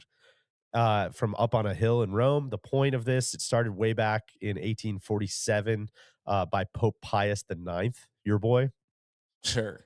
And the point was to basically synchronize all the clocks of the churches in Rome. Like, we're gonna fire Okay. this cannon. You guys listen for it. Reset. You'll know exactly when it's noon. And they had to stop doing it during World War II for obvious public panic reasons. And then they didn't pick it back up again until 1959 on April 21st specifically, because as I read it, this was the date that was declared kind of like the founding of Rome day. So this was the 2712th anniversary of the founding of Rome. Romulus and By Remus the and things. by the original Yeah, boys, the original little boys. yeah, yeah, exactly. April 25th. Thought I this would say, and Pope at the time, John the 23rd, I believe. is that right? I have to fact Yeah. check that. I think we're not quite in Oh, so many uh, Johns. John Paul II territory. Let me Uh, look that up. April 25th, I figured this was gonna be my choice. Again, Yeah. like the integrated circuits, this seems like the most important thing that happened, and it probably was, but it just wasn't, I didn't it didn't jump off the page at me. This is the opening of the St. Lawrence Seaway, Oh, which is this, of course, system of rivers, locks, canals, dams, etc., that allows boats to travel from the Atlantic Ocean all the way into the Great Lakes of North America. There's some interesting stuff in there, how they did it, well, why they so did it. I feel like that seaway was just not open for big enough boats? Exactly. Okay. Yes. So there was a patchwork of infrastructure that would allow Yeah. kind of smaller boats to get Man, through, that's a but lot later than I thought that would have been done. this was the thing that allowed them to just, yeah, get really big ass barges in and out of, all the way to Duluth, Minnesota, Hibbing, Minnesota. And it was a bigger deal, I think, back then when we used to export a lot of grain to Europe. That doesn't happen as much anymore. We I used to make I stuff in this I'm country? told, I think a lot of the grain exports we do go to, like, South America, Asia, Africa, and so that makes the Gulf more important and the West Coast more important, boats leaving from there. So, St. Lawrence Seaway is still very, very important, very essential to life here in the Midwest, but a sick project. I think a lot of people maligned this in my research as the thing that really undercut the Erie Canal, really hollowed out, some of those Yeah. upstate New York. Sounds like the railroads did a pretty good job of that before this project came through. So you can read about that on your own time. The main event, Neil, and it's a little bit of a two-parter, and it's going to step on some October stuff. So go with me here. Is that on April 9th, a guy named Frank Lloyd Wright passes Oh, away. Frank Lloyd Wright, a guy that I'm always like, oh yeah, love Frank Lloyd Wright. It's like, yeah, tell me everything you know about him. I'm like, yeah, falling I water. can't tell you. We're getting falling water. Exactly. I've got some visual aids here. That's of course the Frank Lloyd Wright house falling water that we're looking at there. So I wanted to dive in a little bit more. Obviously, America's most famous architect, or the most famous architect that ever lived. Other than Sanford White. Exactly. I'm not going to say he was a Stanford White type, but kind of a darker character than I Yeah. realized going into my research here. Big on this idea, as people know, of organic architecture. The idea that there should be harmony between human habitation and the natural world. The best instance of this, of course, Falling Water that you mentioned, the house kind of built over the falls in rural Pennsylvania. We're going to talk about that more in a second. Again, I'm not going to do a CB McDonald episode here, although you absolutely could, and that's kind of what I'm itching to do. But we'll just keep it very, very high level, kind of kickassfacts.com version here. Sure. Born here in Wisconsin, there's a Frank Lloyd Wright house kind of nearby in my neighborhood, which is very cool. More than 40 structures of his here in Wisconsin. Also went to the University of Wisconsin. He lied about his age all the time. Didn't know this. Always claimed to be born in 1869 and instead of 1867 for some reason. Just always claimed he was 2 years younger than he was. Massive self promoter. Massive. Often referred to himself in the third person. Oh god. That's good stuff. Designed his own capes and hats, which is kind of interesting. Often gave lectures where he would declare himself the greatest living genius, which Just broadly. yeah, just broadly, which is, obviously a little cringy, but you kind of look at the scoreboard and it's like, yeah, I mean, he was putting up dubs, you know? So Yeah. it's kind of hard But to argue. across verticals is tough. I mean, the guy just came up with the transistor. Yeah, right, exactly. And so, a lot of personal chaos that I was not aware of, sued constantly, IRS was after him for years, got investigated by the FBI during World War II because of his very outspoken anti-nationalism. Lots of, instances like accusations of fraudulent billing. I think there was just a lot of stuff that kind of followed him around. He ended up abandoning his wife and 6 kids, to run off to Yeah. Europe. You familiar with this? I knew he was a bad dad. Yeah, not great. So he runs off with this woman to Europe. When he comes back, they build a house here in Wisconsin, Spring Valley, Wisconsin, kind of southwest Wisconsin, called Taliesin, I believe is I'm pronouncing that right, a Welsh name. Massive estate, hundreds of acres. This is going to be like his stronghold down there where like his mom lives, I believe. Tough one here too. Didn't know this. 3 years later, after they built the estate, while Frank Lloyd Wright's off in Chicago working on stuff, a servant that was living on the estate set it on fire and murdered 7 people with an axe, including the woman that he had run off with, like his mistress at Oh, the time. man. Brutal, hostile stuff. And then I bring that up because a couple years later, like so they rebuild the house. A couple years later, it starts on fire again. They rebuild it again. So now we're on Taliesin 3 at this point. Marries another woman 8 years later. She gets addicted to morphine. That doesn't go great. Mm. Again, you can read about that on your own time. He moves in with someone else the next year, has another daughter. This is when that other fire happens. So they just keep rebuilding and keep kind of reconsolidating at this house. And the reason I bring up this house is because they had all this room at the estate. They had all this stuff that was going on. And so him and his new wife at the time in 1932 started this fellowship called the Taliesin Fellowship, where basically you would have it was an invitation for students to kind of apply to come to the estate, learn under him, work for him, study under him. A lot of people talking about like what a dick he was during this program, but that it was just basically invaluable to go, work under this guy and learn from him. And this became a huge deal. There was like 625 students that ended up joining this fellowship during his lifetime, which is very cool. One of them happened to be the son of a wealthy couple from Pennsylvania, the Kaufmans, they owned this great plot of rural land out in Pennsylvania. Their son really got fascinated by Frank Lloyd Wright's autobiography, this idea of organic architecture. He didn't really know what he wanted to do with his life, so he applies for this fellowship. Great, and Frank, I think, knew who his parents were and was kinda like, "Oh, this could be a potentially good business opportunity here." We let the son into the program, the parents come to visit, they get enamored by Frank Lloyd Wright, they're like, "Hey, maybe you should build us a house." By this time, Frank's, like, 67 and, like, kinda broke through a lot of these, like, scandals, and so his parents hired him to build a house. That turns into, of course, as you're ahead of me, Falling Water, the masterpiece built in Pennsylvania. I loved reading about this. I mean, again, I'm not breaking any news here. Falling Water, just like the coolest house ever built. Go watch any YouTube video. Go watch every YouTube video about this. The main theory here that I love and I haven't stopped thinking about is just this idea that, like, yeah, you probably thought I was going to build the house that looks out at the falls. And his whole point was just like the tragedy that's going to come from that is if I do that, you're going to be making coffee, you're going to be making dinner, you're going to be whatever, and you're going to be looking at these falls all day, every day, out your window, and they're just going to keep losing their luster over and over. They're just going to be the thing that you see when you look out your window. That sucks. We can't be having that. You need to be forced out into nature to go look back on this thing. Uh, Wow. and if you do that, it's never going to lose its luster. And now, what do you know? We've also added to the landscape with just your home. And so there's all these fucking awesome details about this house. There was this big rock that they loved because the family had been like going to these falls forever. There was this big rock that it was their favorite like sunbathing rock up at the top of the falls. They would just sit there, have picnics, whatever. He basically built the whole house around that rock. That became the hearth of the fireplace, the Okay. heart of the home, all Yeah. kinds of symbols. Anyways, go read and watch everything about Falling Water. It kicks ass.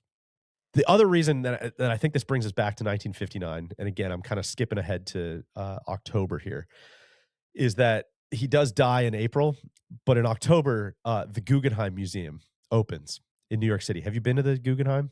I have, yes, twice. Long time ago, though, Uh, not recently. I have not been there. I'm dying to go. I can't believe I've never been there. Read about it a lot. This is, of course, the probably his most famous building. Right, Non-residential category. yeah, right, Yeah. right off Central Park on Fifth Avenue. It's the big kind of honeycomb spiral rotunda looking building. And the idea here is it's an art museum, obviously, where you take an elevator to the top and then you kind of slowly spiral down, walking down the ramps as you take in all of the art. This drew a ton of controversy. First of all, just the process of building it was just like, this is an outrageous building that you're trying to build. So there were all kinds of building regulations and stuff that got flagged that he had to work through. He was working on it basically from like 43 to 59. It took a long time to build this, and obviously like took him right up to his depth. Did I say depth? Took him to his Depth. it took him to his depths Yeah. and his depth. Ray Yeah, Floyd, exactly. It Ray happens. It Floyd, it happens. We're happens. moving Pin so point. fast here. So during this process, 6 years after they started, Solomon Guggenheim, namesake of the museum, dies. And the new director that takes over fucking hates everything that they've got going on, hates the extravagance of what's being planned and proposed. He thought that, uh, museums were supposed to be neutral. They're supposed to be rectangular. It's supposed to be like the point is the art. The point's not the Yeah. building, right? We're supposed to be like Main character very energy. much so, yes, and so, this draws everything out. They get into this big kind of fight. Frank Lloyd Wright ends up spending 5 years living at the Plaza Hotel, to oversee everything. This all gets paid for by the museum. I don't think they Yeah. loved that. That's not a small price point there.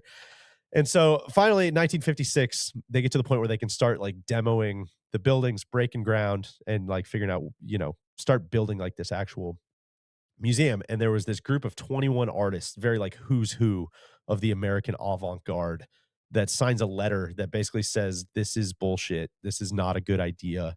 And their points are like pretty hard to argue. From looking at it from 30,000 feet, they hate the spiral shape just because it's going to be a room full of paintings and sculptures. Kind of hard to Hang on a hang those curved on a wall. curved wall. So that starts this whole process of like they come up with these arms that jut out from the wall so Yeah. that they can stick flush like straight up, which Frank Lloyd Wright thinks is an abomination. So there's that whole part of it. They hated the ramps because you're standing on like a 3% grade the whole time. You're never Yes. standing you're never standing flat, like look at so your view of the art is always kind of like askew. The walls weren't vertical. The walls are kind of like leaning slightly inward. Again, that creates some problems hanging.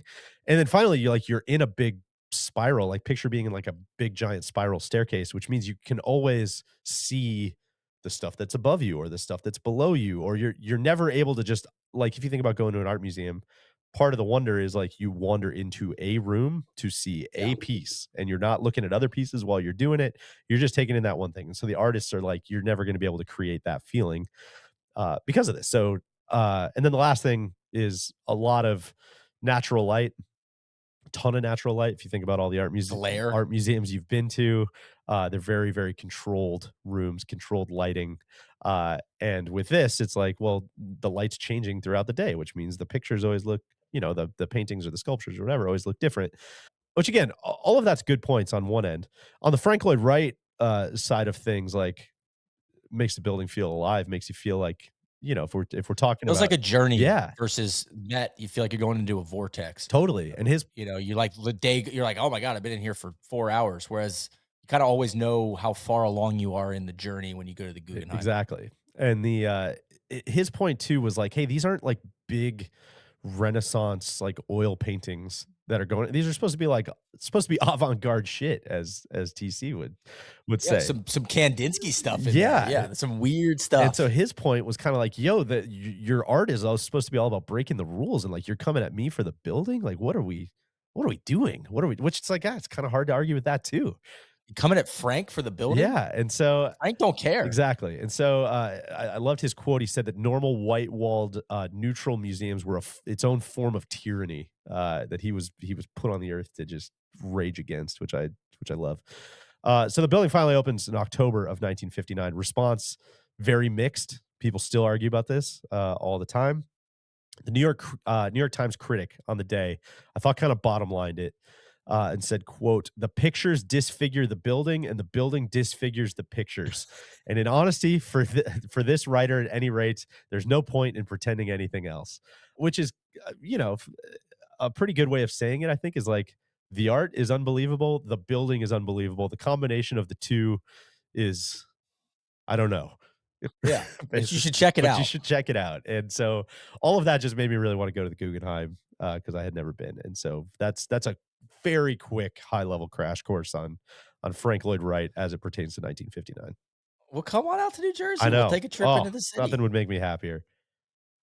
I love it. All right, on to May. On to May. On to May. May 4th, first Grammy Awards. Grammy is short for what, Deej? A gramophone? Gramophone Awards. The music from Peter Gunn by Henry Mancini. Not sure if he has a relationship with Mancini Sleep World or not, but that wins best album. And then the Champs Tequila wins best R&B performance. Ba-dum, ba-da-da-da, dun, dun. Hard to argue with that one. Real staying Yeah. power there. Cinco de Mayo. Brian Williams is born in Ridgewood, New Jersey.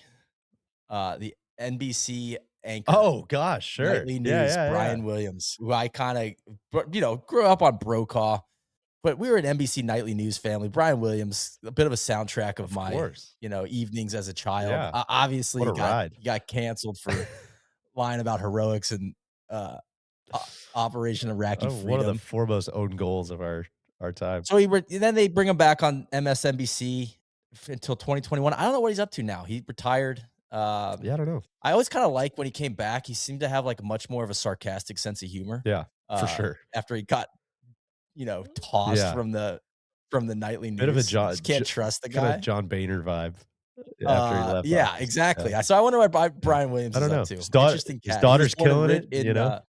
in Ridgewood, New Jersey, up the street from me. Yeah.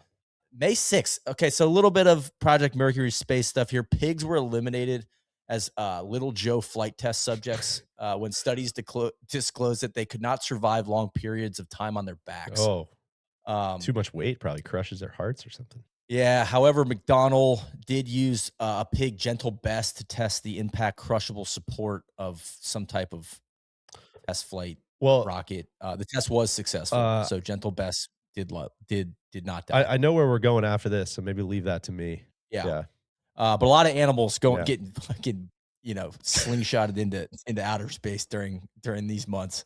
May 8th, first Little Caesars opens Oh, in okay. Garden City, Michigan. Yeah. So I would argue they were out pizza in the hut Pizza, pizza. uh, here, but that's a good run for Little Caesars. I mean, they're Sure. still doing Hot it. and ready. Um, Sunday, May 10th, Lakewood Church is founded by John Osteen Yeah. in Houston, Texas. I didn't realize Joel was a Nepo. Nepo I didn't baby. realize that Didn't either. know that. He's the youngest son of John Osteen.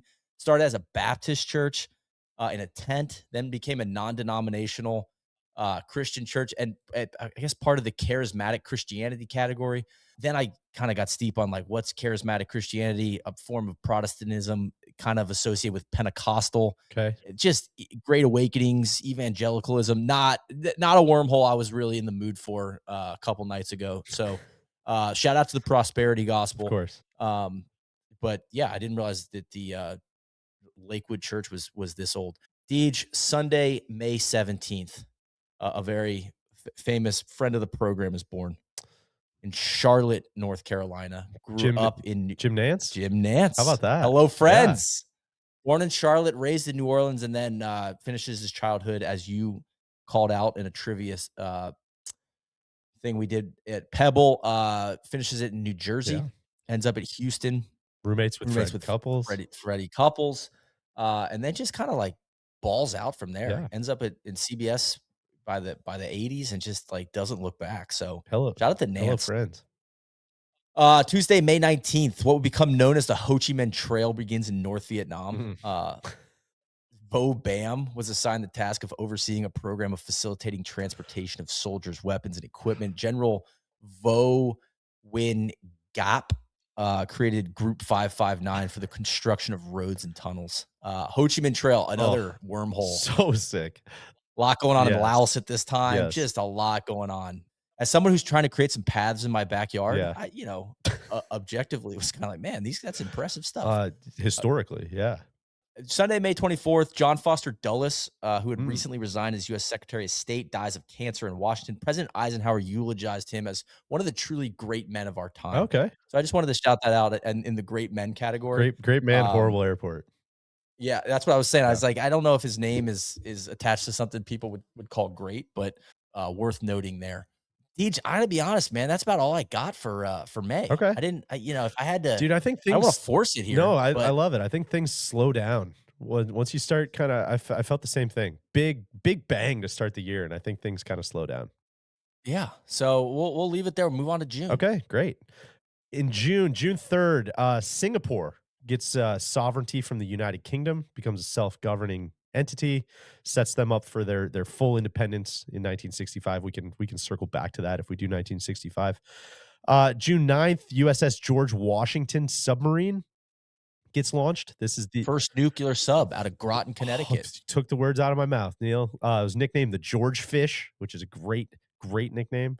Yeah, kind of sub that was both powered by nuclear power and like designed to carry nuclear weapons.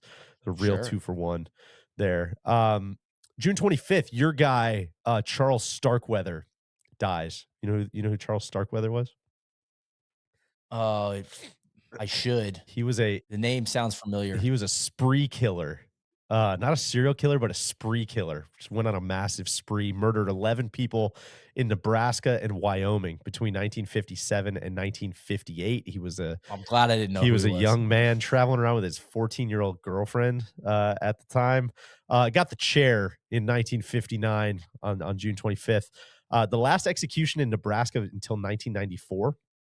Okay. Case got a lot of media attention. People were very sensationalized kind of, media coverage here, and very notable because once you start hearing the details of the story, you start to really, like, put the pieces together of why you know the story. Fun-loving guy, could turn on a dime, traveling with his young girlfriend, killing spree, gets executed by Nebraska. You're like, "Oh, that's what Springsteen that's the song." Got That's it. what he's singing about in the song, Nebraska. Also, Terrence Malick film, I think Badlands, made about that, but good one there. June 30th, this one fucking sucked, but gotta put it in here. US Air Force plane lost control, during a test flight over Okinawa, crashes into an elementary school.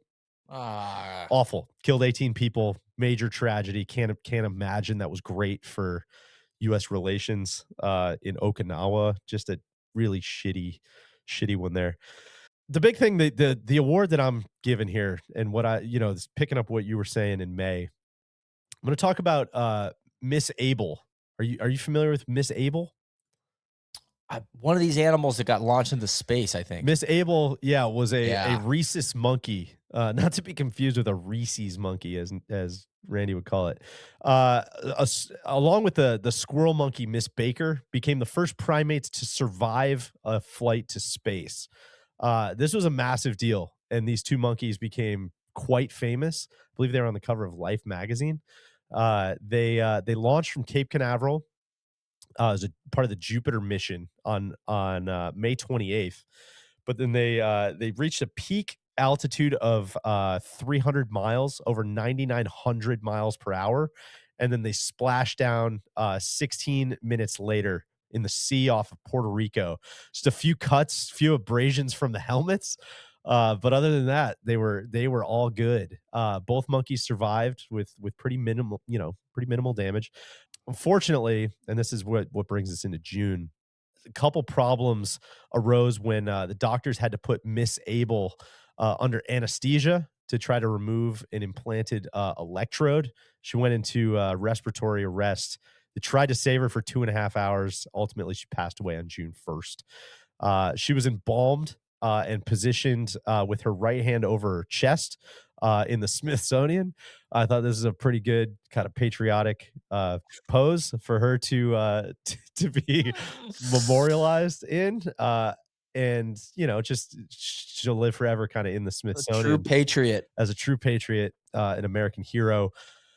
She was also appears in the movie Night at the Museum, Battle of the Smithsonian. I kind of missed this one, and apparently they changed her to a guy monkey from a girl monkey, which I haven't seen the movie. I don't want to wade into it, but on its face, seems kind of fucked up.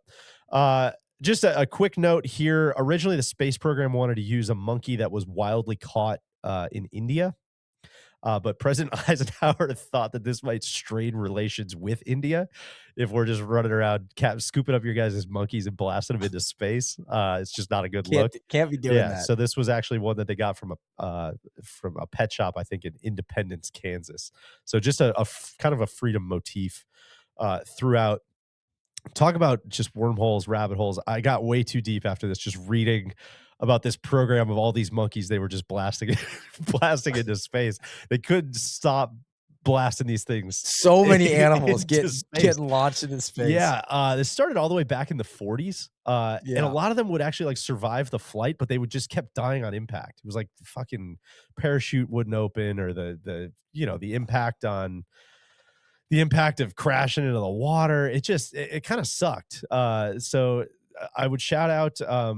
This was Ham, the Astro Chimp. This was my favorite that I came across. If you're watching this, kind of a dope hard hat. I really like Ham's aesthetic. Here he was the great ape that got The shirt the on. first great ape that got launched into space in 1961. Again, probably another. It looks like he's in my son's car seat. Yeah, he's it's just the visual of these monkeys just being strapped up, locked in, and just blasted into space is just surreal to me. So this is Ham after he got back from space and they receiving an apple. He's clearly fucking stoked. He's hyped. Yeah. I mentioned Miss Baker. That was the other monkey that got sent up with Miss Abel. She survived and actually lived to be 27 years old. Died in 1984. Buried at the U.S. Space and Rocket Center in Huntsville. So, just kind of a brief, quick overview on the monkeys. They were thrown up into space. It's good stuff. On to July. On to July. Let's keep moving. On to July, my friend. Yeah. So this one pisses me off. Wednesday, July 1st, a new standard for the yard and inch was adopted by the United States and Britain. The yard was formerly defined as 0.914 meters, and as 1/36 of a yard, the inch was 0.0254 meters or 2.54 centimeters. Why did we do this? I don't know. Why did we not just make this I hate it. like line up better with centimeters and just the meter system? I don't understand it. Yeah. I didn't, you know what? I didn't dive deeper into this, Good. but I need to No, because it kind of was like, oh, so it started this is when we just decided to like go our own way. Yeah. That'd be And then, day like, ruiner. I think Pounds you versus dig too deep into that. kilograms. I mean, the meter system just makes more sense. Yeah. Like full stop. Anyway, Friday, July 3rd, first time a Wimbledon champion came from South America. Alex Olmedo. He was a United States citizen, but from Peru, won the men's single title, beating Australia's Rod Laver in straight sets, 6-1, 6-3, 6-4. The next day, Maria Bueno of Brazil completed the South American sweep. That's fun. And it ended a 21-year streak of U.S. titles, defeating American Darlene Hard to win the women's singles titles. Kind of American dominance in tennis. It's just, God, it's flipped like crazy. Yeah. And I think golf's going this could go this direction. We'll see. If we're not careful. So I just wanted to shout that out. Another sports one here. The National League All-Stars defeated the American League All-Stars 5-4. I believe this was on July 7th at Pittsburgh's Forbes Field for the first of two Major League Baseball All-Star games. Did you know about this? What do you mean they had two All-Star games? Because of an offseason vote by MLB owners, an unprecedented second All-Star game would be played August 3rd. And the first year, they went on to do this, I believe, for 4 years. The idea came from pitcher Robin Roberts, who was looking out for retired players. At the time, baseball salaries were modest, and many former players depended on their pensions for basic survival. Under the collective bargaining agreement, which is basically very relevant this season, profits from the second All-Star game went directly into the players' pension fund for the MLB. So Roberts pitched the concept to Commissioner Ford Frick, who got the owners on board, and the experiment launched in 1959. Came together way too fast, Deej. White Sox pitcher Billy Pierce said it best. Quote, "It has come too sudden, and we've heard very little about the details." So they just kind of spring this on the Eh, players. The logistics were a mess. MLB had to eliminate some off days to fit in 2 games in the schedule. This is back when, like, travel wasn't as easy. yeah, I So hate everything about this. in 59, they were especially eager to plant the second game in Los Angeles, uh, kind of as a big new market. Sounds far away. Um, After the schedule had already been finalized, they held the second game on Monday, a day after every team had played regular games or Oh, even double man. headers. Players reported being exhausted. The second game was August 3rd in Los Angeles at the Memorial Coliseum. Don Drysdale started both games for the National League, won the first, lost the second. So they split the game. So it's kind of stupid. But the rosters for both games were absurd. You had Hank Aaron, Mays, Musial, Ted Williams, Mantle, Banks, Yogi Berra, Frank Robinson, Al Kaline, my The guy, guy. Detroit Tiger. Um, Both fans and press had mixed emotions about the format. Some felt it was meaningless since both teams walked away with a win. Critics called it a greedy grab for the players' benefit. Yeah, So it went on. They did this until 1962, and then they went back in '63 to a one annual game. But kind of, it's time's a flat circle, man. Just trying to figure out labor relations in totally. baseball. Trying to get the mules covered too. That's right. Yeah, So I had that. That was kind of my feature piece from July. cool. A lot of geopolitical stuff going on in the world. De Gaulle's back in power. He gets elected in France. Algeria's popping off this time of year. But Friday, July 10th, 1959, The Hate That Hate Produced, a TV documentary by Mike Wallace and Louis Lomax, was first broadcast, intended as an expose on the Black Muslim movement. And they definitely had an agenda with this one. Can you believe how hostile these black guys are? The show instead kind of gave them a just massive publicity bump, and kind of the introduction of Louis Yeah. Farrakhan and Malcolm X. And so prior to the program, the Black Muslim sect had 30,000 members, and within like 2 weeks, the number had doubled. Holy shit. So it was just like a documentary on network TV, and it sounds like it was just true. Like, can you believe this? Look how angry these guys are. I can't believe they're saying this stuff.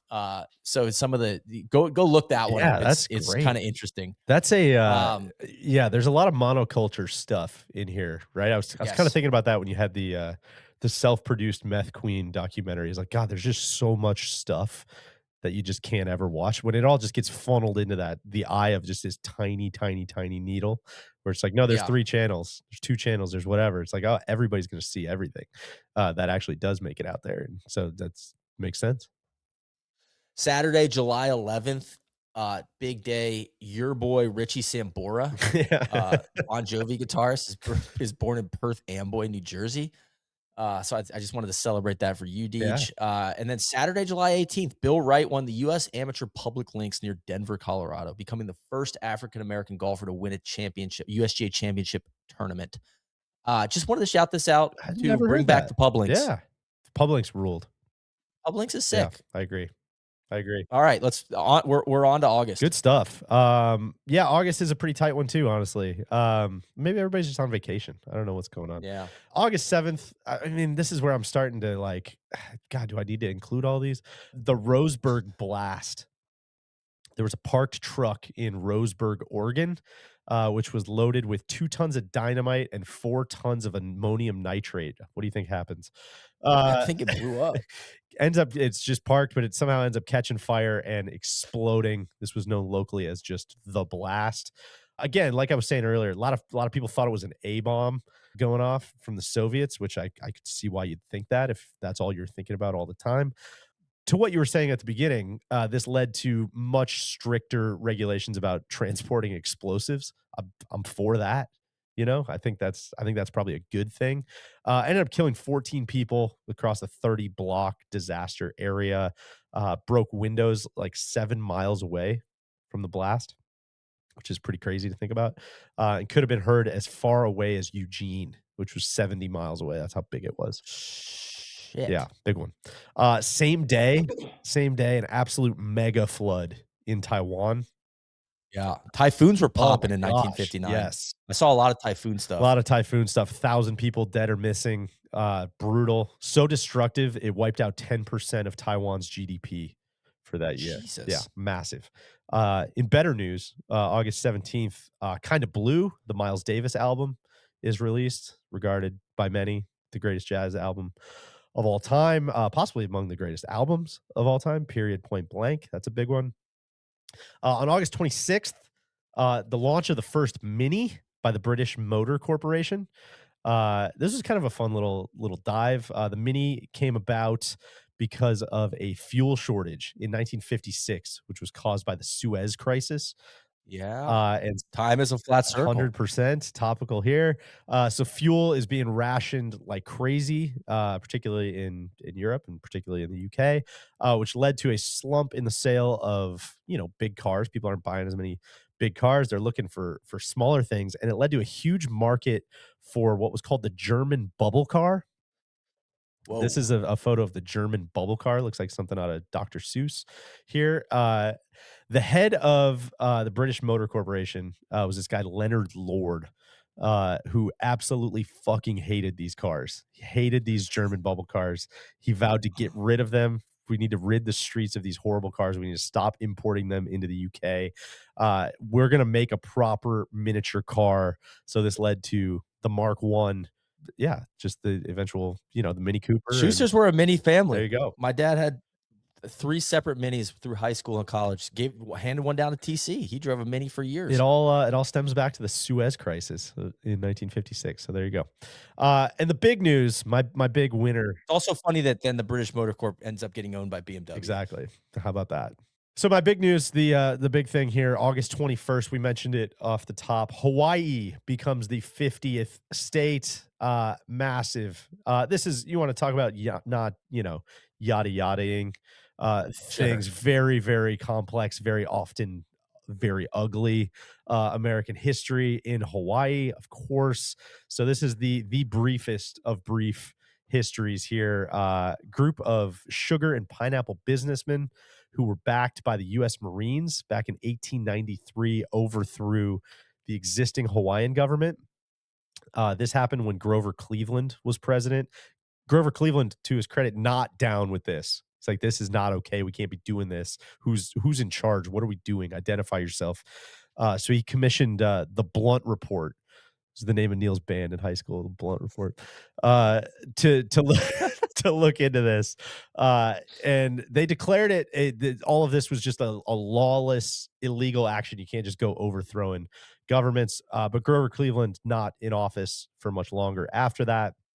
He's replaced by William McKinley, who's very pro annexation. Sure. Let's Until the anarchist gets a hold of them Yeah, up in Maine. let's snatch him up. And so Hawaii's annexed as a U.S. territory in 1897. This is, of course, by no surprise, opposed by the majority of native Hawaiians. But it requires the U.S. Navy to start carrying a presence there, because they're there to protect all of these like sugar plantations, pineapple plantations as economic interests of the United States, which is what justifies kind of like the big military presence in the island. And so from there, it becomes like a very strategic, kind of place, especially as things start popping off in the Cold War and things start popping off in Asia. Hawaii just becomes more and more important. And so what that means, like from the 1890s all the way to like 59, Hawaii's just kind of in this limbo where it's got American laws, it's got a little bit of American infrastructure, it's strategically very critical, but also there's no voting, there's no representation, there's none of like the good stuff that comes along with being a U.S. state. And so there starts to be these calls starting in like the 30s, this push for statehood, just to get the full, if we're going to be under the thumb here, we might as well at least get like the full perks of statehood. Should have qualified pretty easily, had enough population, had some civic infrastructure, loyal to the US generally. But there were a lot of self-interests that kept that from happening. We mentioned this with Alaska, with a lot of the Southern or the Democrats thinking it was going to go Republican. The Republicans didn't know what was going on, yada, yada, yada. So that kind of like keeps it down. There was a little bit of a Red Scare aspect to it, because there was this with all the plantations and the work that was going on, which was another thing that kept people from wanting it to be a state was all of these plantation owners were basically like, oh, we can just import super cheap foreign labor that's not subject to US state Sure. laws to work on all these places. So that leads to this big, influx of immigration, which a lot of people, pretty falsely are like, well, that means there's probably just communists all over the place. We can't just be rolling these communists into the US. That I think is a bit far fetched, probably. But it kind of does, like, the ball starts rolling in January when Alaska becomes a state, because it's like, well, all these things that was holding up Alaska, clearly you worked through them. There's no real reason to hold us up anymore. So they hold a referendum to vote on statehood. 94% of people vote for it. The options is like, either it's not like, would you like to be a state or would you like to not be a territory? It's like, would you like to be a territory or would you like to be a state? So 94% of people vote for a state. Gets admitted by Eisenhower on August 21st as the 50th state. And then it was July 4th of the previous year, or I'm sorry, of the following year, that the 50-star flag does become official. Flag makers are like, you got to give us a minute. Yeah, We just put all these. It was 10 weeks separated the votes with the congressional vote was March 18th, and the flag company's like, come on, man. We just produced a bunch of 49 star flags. What are you doing? exactly. So that's list. Of course, there's lots and lots more to that. I'm gonna botch it if I try to do a half-ass version of it, but So there you I've go. got something for you on this, Deej. I got pretty deep into this and for my March research, and apparently, like a big sticking point was Hawaii was made a state, but it had to exclude this island of Yeah, Palmyra, which I've never heard of, and I'm not sure why. So that then I got in diving into Palmyra, the concept of incorporated versus unincorporated islands, which there's a bunch of these in the Pacific. Kind of goes back to the guano days. sure. We're trying to get that bird poo for fertilizer. But this island of Palmyra, it's about 5-7 day boat ride south of Hawaii. It's run now by the Department of the Interior. It's like a in fish national fish conservation or whatever. Some weird stuff's happened down on this island. It was privately owned, so I think that was some of it. This guy was like, "No, I don't want like this is still my island." Then I started looking up privately owned Sure. islands, which obviously been in the news a lot Yeah. lately, but that's just a whole other wormhole you could go down. The non pedo version of that. But there was a have you ever heard of the Esperanza treasure? No. All right, so this combines like another bingo for me: pirates, shipwreck, Peruvian treasure. Apparently, this boat with Peruvian treasure back in the 1700s gets hijacked by some pirates. Then they get no storm, and apparently they crash. And they take hostage a couple of crew members. One of the crew members gets rescued, taken to Hawaii. He dies 30 days later, but on his deathbed, he's like, "Yo, there's all this treasure like on this Palmyra island of Palmyra, but nobody's ever found it. They found the wreck, but they can't find the treasure." So just good stuff there. And then the Seawind murders. So a couple on a yacht gets murdered by some two random dudes while they're anchored on Palmyra. These guys like they come back to Hawaii with the boat, and they're like, "We don't know what happened to the couple." Apparently, it was like a guy was messing around with the wife, and he says the other guy. They find the bodies like stuffed in a chest on Ugh. Palmyra, and then he goes, "It's a whole like novels, documentaries." Another one to like, if you're interested, go check out the Seawind murders. That's all I'll Sheesh. say. So, but Palmyra, you can go if you charter a private boat. It's open, I think, to the public, but there's a run. It was a military base. There's a runway there, but no like, it has to Oh, be like a sanctioned plane that lands. So you got to take the long route phew. to get there. God, alright, put that on the list. I need to go Yeah. check that out next time we're in the But neighborhood. I don't know why it was like it seemed like it was a real sticking Totally. point with the Hawaiian Well, stuff. You're like, this island is not part I of it. saw that in the research, but I didn't really follow the trail. But yeah, it was like once Eisenhower basically declared this is not part of it, that got things Yes. moving. Yeah. So that's what I got. All right, what are we on S to? September? September. Ooh, good one. All right, so Friday, September 18th, first use of a jetway. Oh, New technology. great. Delta, first airline to introduce it at the Atlanta airport. Passengers deplaned a flight from New York City to Atlanta using the jetway. Something that's just kind of like a constant in our lives now. Totally. Like that was introduced in 1959. Monday, September 21st. Stan Van Gundy, NBA That's a coach, good one. born in Indio, California. Yeah. Um, Tuesday, September 22nd, the White Sox win the AL pennant for the first time in 40 years, Deej. Huge, huge. Turns out there was an air raid siren that went off during the game. I don't know if I think it was a test, and everybody freaked out. I think bombs were on Yeah, their see how mind. much that keeps popping up? Yeah. It just keeps popping up. Wednesday, September 23rd, Jason Alexander is born. Oh, Shout out to yeah. Seinfeld. And then what else do I have here? September 27th, Vince Lombardi makes his Green Bay Packers coaching debut. We covered that. Now, the winner of September for me, Wednesday, September 2nd, Guy La Liberté is born in Quebec City. Do you know who this No is? idea. He's the founder of Cirque du Soleil. Cirque du Soleil is sick. Okay. A lot to go over here. Origins. So in the early 1980s, Cirque du Soleil was founded in 84 up in Quebec by two former street performers, Guy La Liberté, a fire breather. Guy dropped out of college to learn fire breathing, just Just to like got chase it. the fire breather and stilt walker. And this guy, Gilles St. Croix, an accordionist and Oh, stilt walker. great name. They're part of a troupe that kind of did street performances, and then the Quebec government hired him, kind of funded a touring show as part of the province's 450th anniversary of Jacques Cartier's arrival in Canada.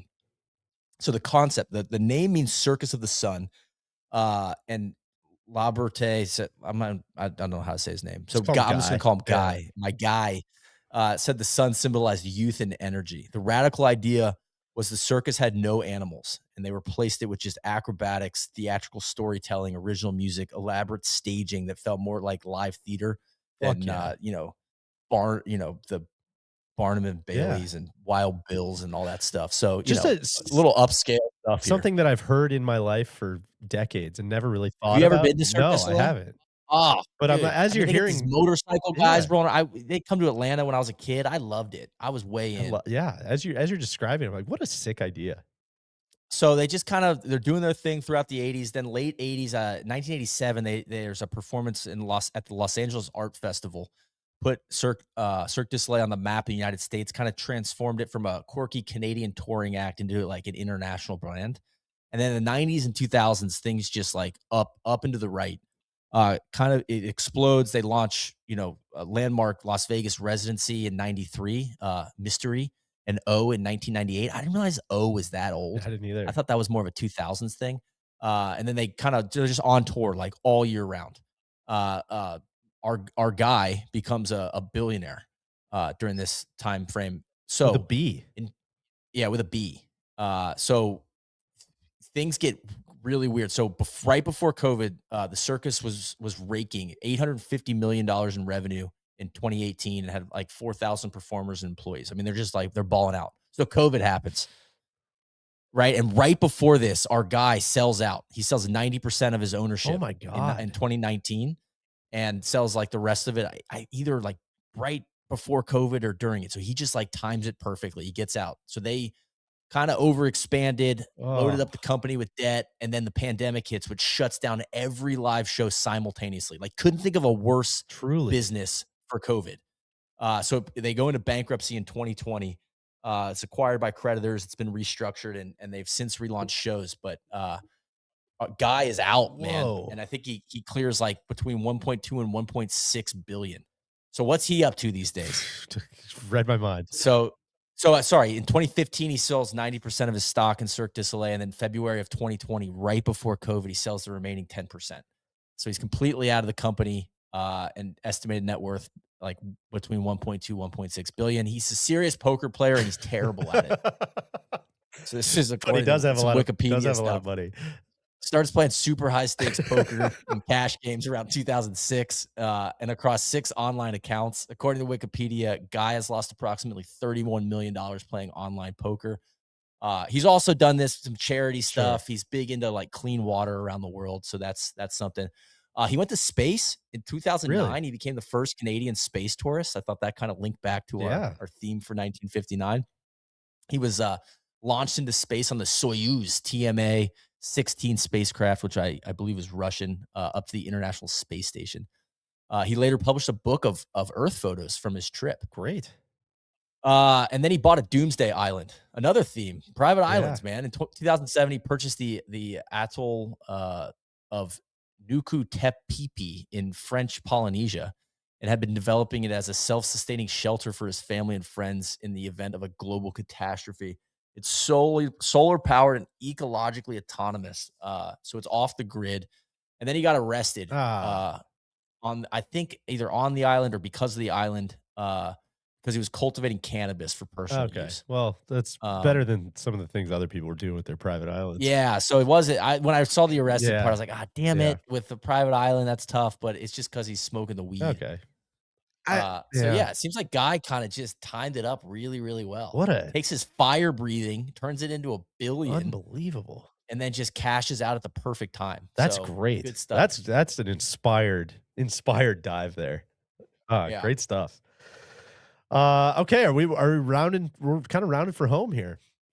It's it. Let's All right, go. October. October 2nd, The Twilight Zone premieres. The of course the famous science fiction social commentary show created by Rod Serling. The Twilight Zone fucking rules. I love it. Blind spot for Oh, it's me. so good. I love the Twilight Zone. The first series of it, this initial Rod Serling one, ran from 1959 to 1964. They made 156 episodes across those 5 seasons, which is it's pretty wild when you think about it. Just 156. You know, it's if you've never watched it, it's very much like Black Mirror or something like that, where each episode is unto itself. I mean, each one is its own story with a beginning, middle, end, disconnected from all the others. Just 156 of those things is really really cool. I think like 2/3 of them or so either written or co-written by Rod Serling. That's It That's takes a, impressive. quite an imagination. Love the Twilight Zone. That's a great in-laws watch. They're big Twilight Zone people, so we always love watching that. Uh, Coincidentally, same day the Twilight Zone launches, just fittingly, total eclipse of the sun. I kind of liked that little. That just Oh, feels fitting. October 7th, speaking of space photos, the Soviet probe Luna 3 takes the first photos of the far side of the moon, also known as the yeah, I had Luna 2, I think September drops down on the moon. yeah. So that's a The Soviets just continue to body the hun US in the space race. 100%. October 10th, James Earl Ray is sentenced to prison, not for what you're thinking. This is, of course, back in 1959, and he was caught stealing $120 in armed robbery at a Kroger in St. Louis. But he had so many repeat offenses that he was sentenced to 20 years in prison. Unfortunately, 8 years later, he would escape from jail by hiding in a truck that was leaving the prison bakery. Pretty classic trope there. He was on the run for a year after breaking out of jail. He was hiding out in St. Louis, Chicago, Toronto, Montreal, Birmingham, Mexico. He goes to Mexico to try to become like a porn director, I think. Uh, Makes his way to LA after that, eventually drives cross country to Atlanta, and eventually, of course, Memphis, where he would assassinate Martin Luther King Jr. Uh, Oh my god, I had no I had no idea. idea of that either, all stemming from that initial arrest and prison time back in 1959. God, what's he thinking, Don't man? know. You got it Seemed like got you it won, made, man. dude. Just stay the fuck Yeah, out of the just way. stay in Mexico. Seems like, not breaking any news, but maybe just a bad, pretty unhinged guy. Couldn't Yeah. quite leave well enough alone there. Actually escaped prison again after the MLK. Really? Escaped again in 1977 in the mountains of Tennessee, was caught 3 days later. This is the escape that inspired the famous Barkley marathons. Have you ever seen the documentary about the Barkley marathons? Dude, yes, I have gotten into That was this. the whole deal was James. Like the hardest race there is, Yep. right? Just like through They this, like, changed the course every year. yeah. Yeah, that was the whole thing was James Earl Ray, escaped from prison, and the founder of the marathon was like, "Oh, he only made it, like, 20 miles away or something? Like, I would've made it at least 100." And then he's like, "Oh, we should make a 100-mile race." So that's what inspired it. The big topic I had here, just because this is the trap draw, we gotta take a look, at Columbia University here. Oh, And we're gonna yes. be looking at a professor at Columbia named Charles Van Doren. Are you Okay. familiar with this? I'm not, no. So back in I guess I was thinking 69. I thought you were gonna No, this is talk about very protests. loosely Yeah. collected, connected to, Columbia, but Charles Van Doren, kind of a, just very well-to-do, sort of Upper West Side New York family that he comes from, some very serious people, and he grows up very academic and becomes an English professor at Columbia, but in 1956, before the event that we're gonna talk about here, he makes his first appearance on a game show called 21, which is like a trivia game show. Makes a great impression, very polite, well spoken young man. And so they have him back in January of 1957. And he starts a colossal winning streak on this show. Ends up earning him $129,000, equivalent to about $1.5 million today. Gets super famous off of this run, sort of a Ken Jennings Yeah. style run. He's on the cover of Time magazine. After this, he is a like bona fide famous person. After this, he's given a 3-year contract with NBC to become the host of the Today Show, and Whoa. doing some other things. But it brings us to 1959 because it turns out all of that was fake, and he had to testify in front of Congress about it in October of 1959. He had to tell everybody involved that basically the producers had given him all the answers so that he would win. This would start a big streak. The producers knew everybody was going to get really pumped about it. It was going to boost the ratings, Wow. which is exactly what happened. And Van Doren was brought on to bring down another guy named Herb Stempel, who a great name, who was also in on the scheme until people kind of got tired of him and the ratings started to dip. So they needed to kind of shake up the machine. This was crushing for our guy Herb, to kinda have his legs cut out from under him when he was one of the original kinda scammers here, because the Yeah. question that they made him miss was, like, particularly easy for him. The question was, "What movie won Best Picture in 1955?" Stempel knew the answer was Marty, one of his favorite movies, but the producers made him say, On the Waterfront, which again, back to our monoculture conversation. This happens in front of like 15 million people. It's just humiliating to Yeah. like get something like that wrong, to have to take a dive. And there's some great details about his run ending where he apparently, as he's walking off stage, just like very dejected, he hears one of the backstage technicians kind of talking to one of the other people, and they say, "quote At least we finally have a clean cut intellectual on this program, not a freak with a sponge memory." And so he just doesn't take it very well that he has to take this dive. And the reason that he did it in the first place, talking about Herb here, the reason that he went along with this plan in the first place was because the producers offered him, they're like, after this is over, like, we'll give you a job in TV. You can work on a TV show, you can do whatever. And so after, he does his time here and he takes the dive, he burns through kind of like the money that he won on the show.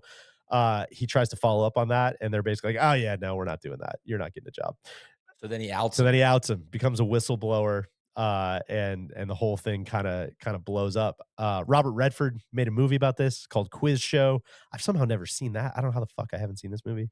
I know that's got some good critical It acclaim. does. Yeah, it was nominated for Best Picture. Van Doren, the Columbia professor, is played by Rafe Fiennes, and Herb Stempel's played by John Turturro, which again is just like, Okay. DJ, what are you doing? How have you not seen this movie? Our guy Herb Stempel actually has a little cameo in the movie, and he had kind of a renaissance of interest after like the movie came out, of people kind of trying to find some firsthand accounts. He actually went on to appear on Conan O'Brien, in the same studio where 21 was originally filmed. Kind of a nice little, This was NBC? yes.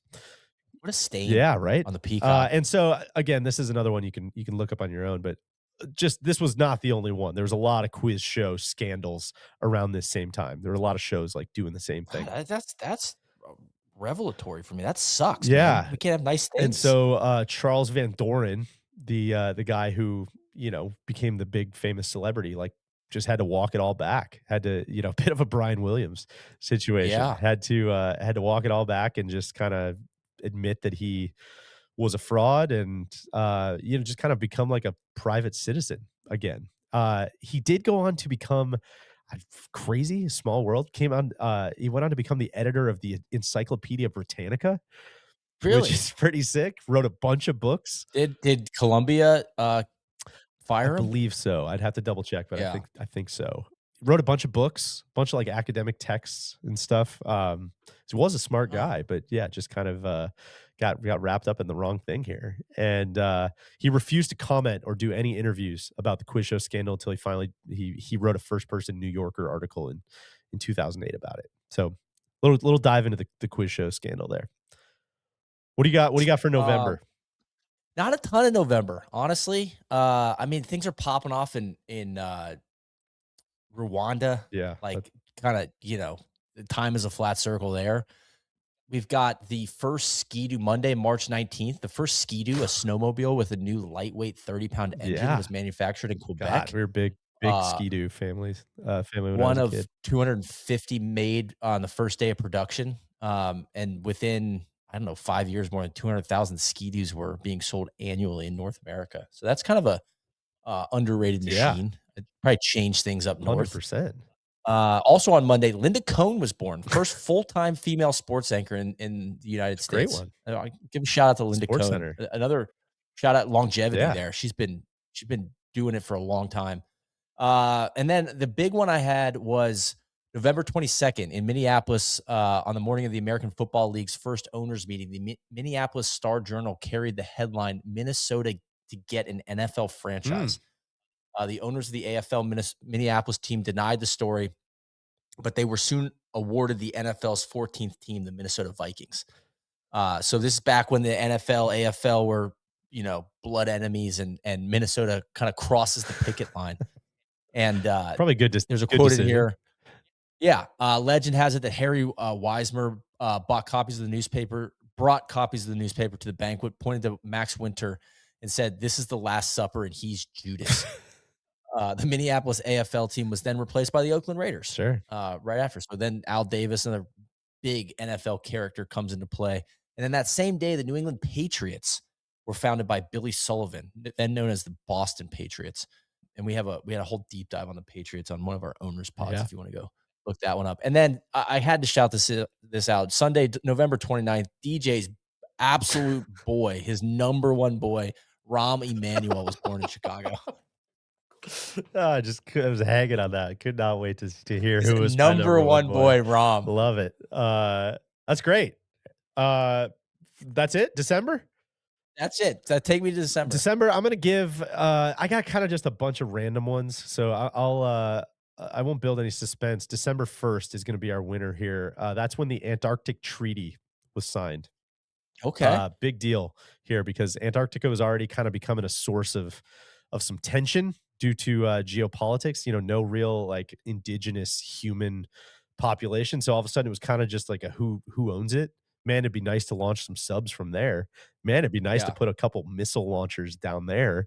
Man, it'd be nice to monitor the southern seas from there. Like everybody kind of starts to get the same idea at the same time. So there's a bunch of countries, you know, Argentina, Chile, Australia, France, New Zealand, Norway, UK, of course, the US and the Soviets, already a decade into their Cold War that all kind of start to get the same idea at the same time. And to their credit, they all kind of come together and they sign this Antarctic treaty that basically says this is going to be a demilitarized zone. This is for scientific research.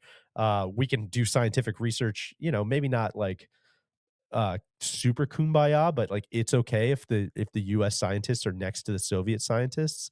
So, you Yeah. know, that's nobody's encroaching on anybody's shit, you know? There's a lot of minerals there, a lot of natural resources there. And so Aliens, potentially, yeah, X-Files potentially. taught us that. So, yeah, they signed this treaty that says this is gonna be a demilitarized zone and a safe haven for scientific research open to any country, which is, you know, more or less held up, kinda since. So, big, that's a big dub there.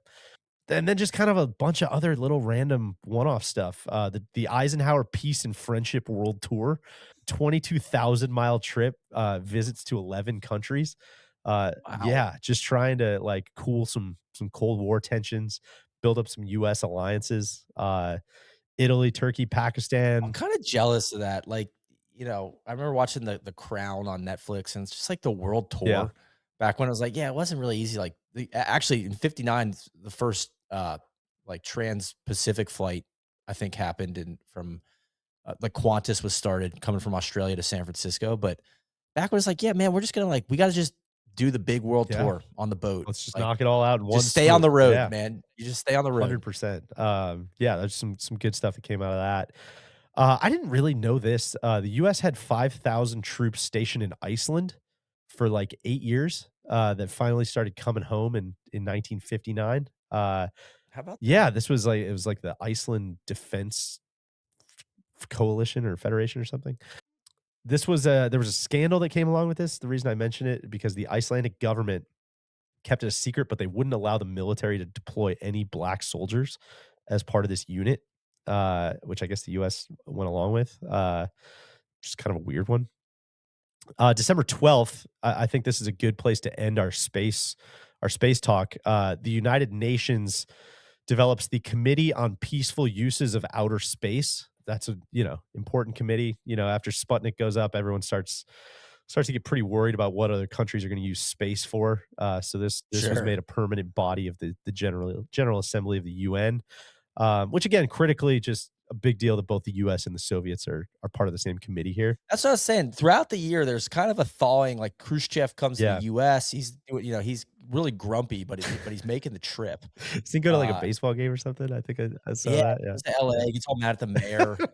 Then they were supposed to go to Disneyland, and they canceled it for like a security reason. And he thought like he was being Yeah. snubbed, so he got all bitchy about that. Uh, December 14th, we had pilot Joe Jordan breaks the altitude record for just a normal airplane, the F-104C Starfighter.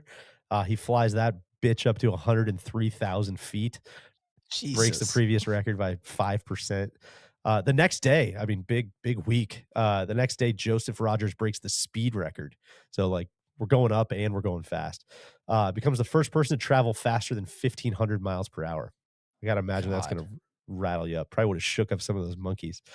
December 16th, the comedy troupe Second City is founded in Chicago. Okay. Obviously would go on to feature huge stars: Alan Arkin, Bill Murray, Mike Myers, Chris Farley, Julie Louis-Dreyfus, John Candy, etc.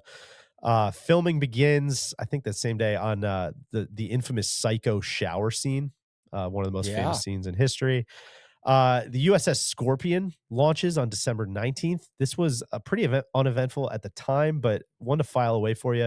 In 1968, there were 4 different submarines, all in the same year, that got lost within 6 months of each other under weird circumstances, and the USS Okay. Scorpion was one of them. Just a bunch of mysterious, Big 59 was a big year for subs well, because huge. another one that got launched from Groton ends up, surfacing at the North Pole. That was in my There you research. go. I can't remember what month, but just kinda just pops up, says, "What's up, guys?"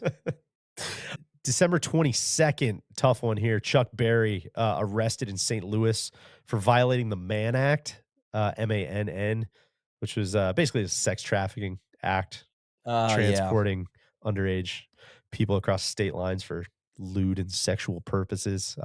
He's sentenced to 3 years in prison. Uh, a heartwarming one, so to speak. December 23rd, at Stanford, there's a successful heart transplant between dogs that takes place. This had taken place in the past, but none of the dogs lived more than like a couple hours. I think this dog lived for quite a while after that. Johnny Unitas leads the Baltimore Colts to an NFL championship, of course, pre Super Bowl days Yeah. here, over the New York Giants. I teased this one up front. Uh, the defensive coach of the Giants, Tom Landry, who Oh, was shortly after this game named the head coach of the Dallas Rangers, which were trying to become the okay. 13th team of the NFL. Of course, they would become the 13th team of the NFL. They would change their name to the Dallas Cowboys, and Tom Landry would coach there for 29 seasons. And finally, Neil, the last note I have, I don't know where else you'd end other than this. New Year's Eve, 1959, Val Kilmer is born Oh my god, the in Saint. Los Angeles, RIP, but it's, Yeah. we're heading in the right direction, I think, if Val Kilmer's coming into the world, so, Some yeah. heavyweights, I think, born in 1959. It's good So that's what stuff. I got, man, that's it. That's it. I think we did it. I mean, you kinda I wish we could plant some stuff in some of those months. It just gets a little Yeah. sleepy, but I thought good stuff, man. Great Yeah. work, great Also research. with you. Thanks for the kick to get another one of these on the books. And yeah, I'm glad we did it. I'm exhausted. I'm And exhausted. I think the goal is, yeah, maybe we'll do one more within the next 3 Yeah, years. exactly. Maybe. We'll see. So, all right. Thanks for joining. Shout out to Rhoback. Shout out to the NLU Pro Shop. Go get yourself some merch from either place. And we will see you next week. Cheers.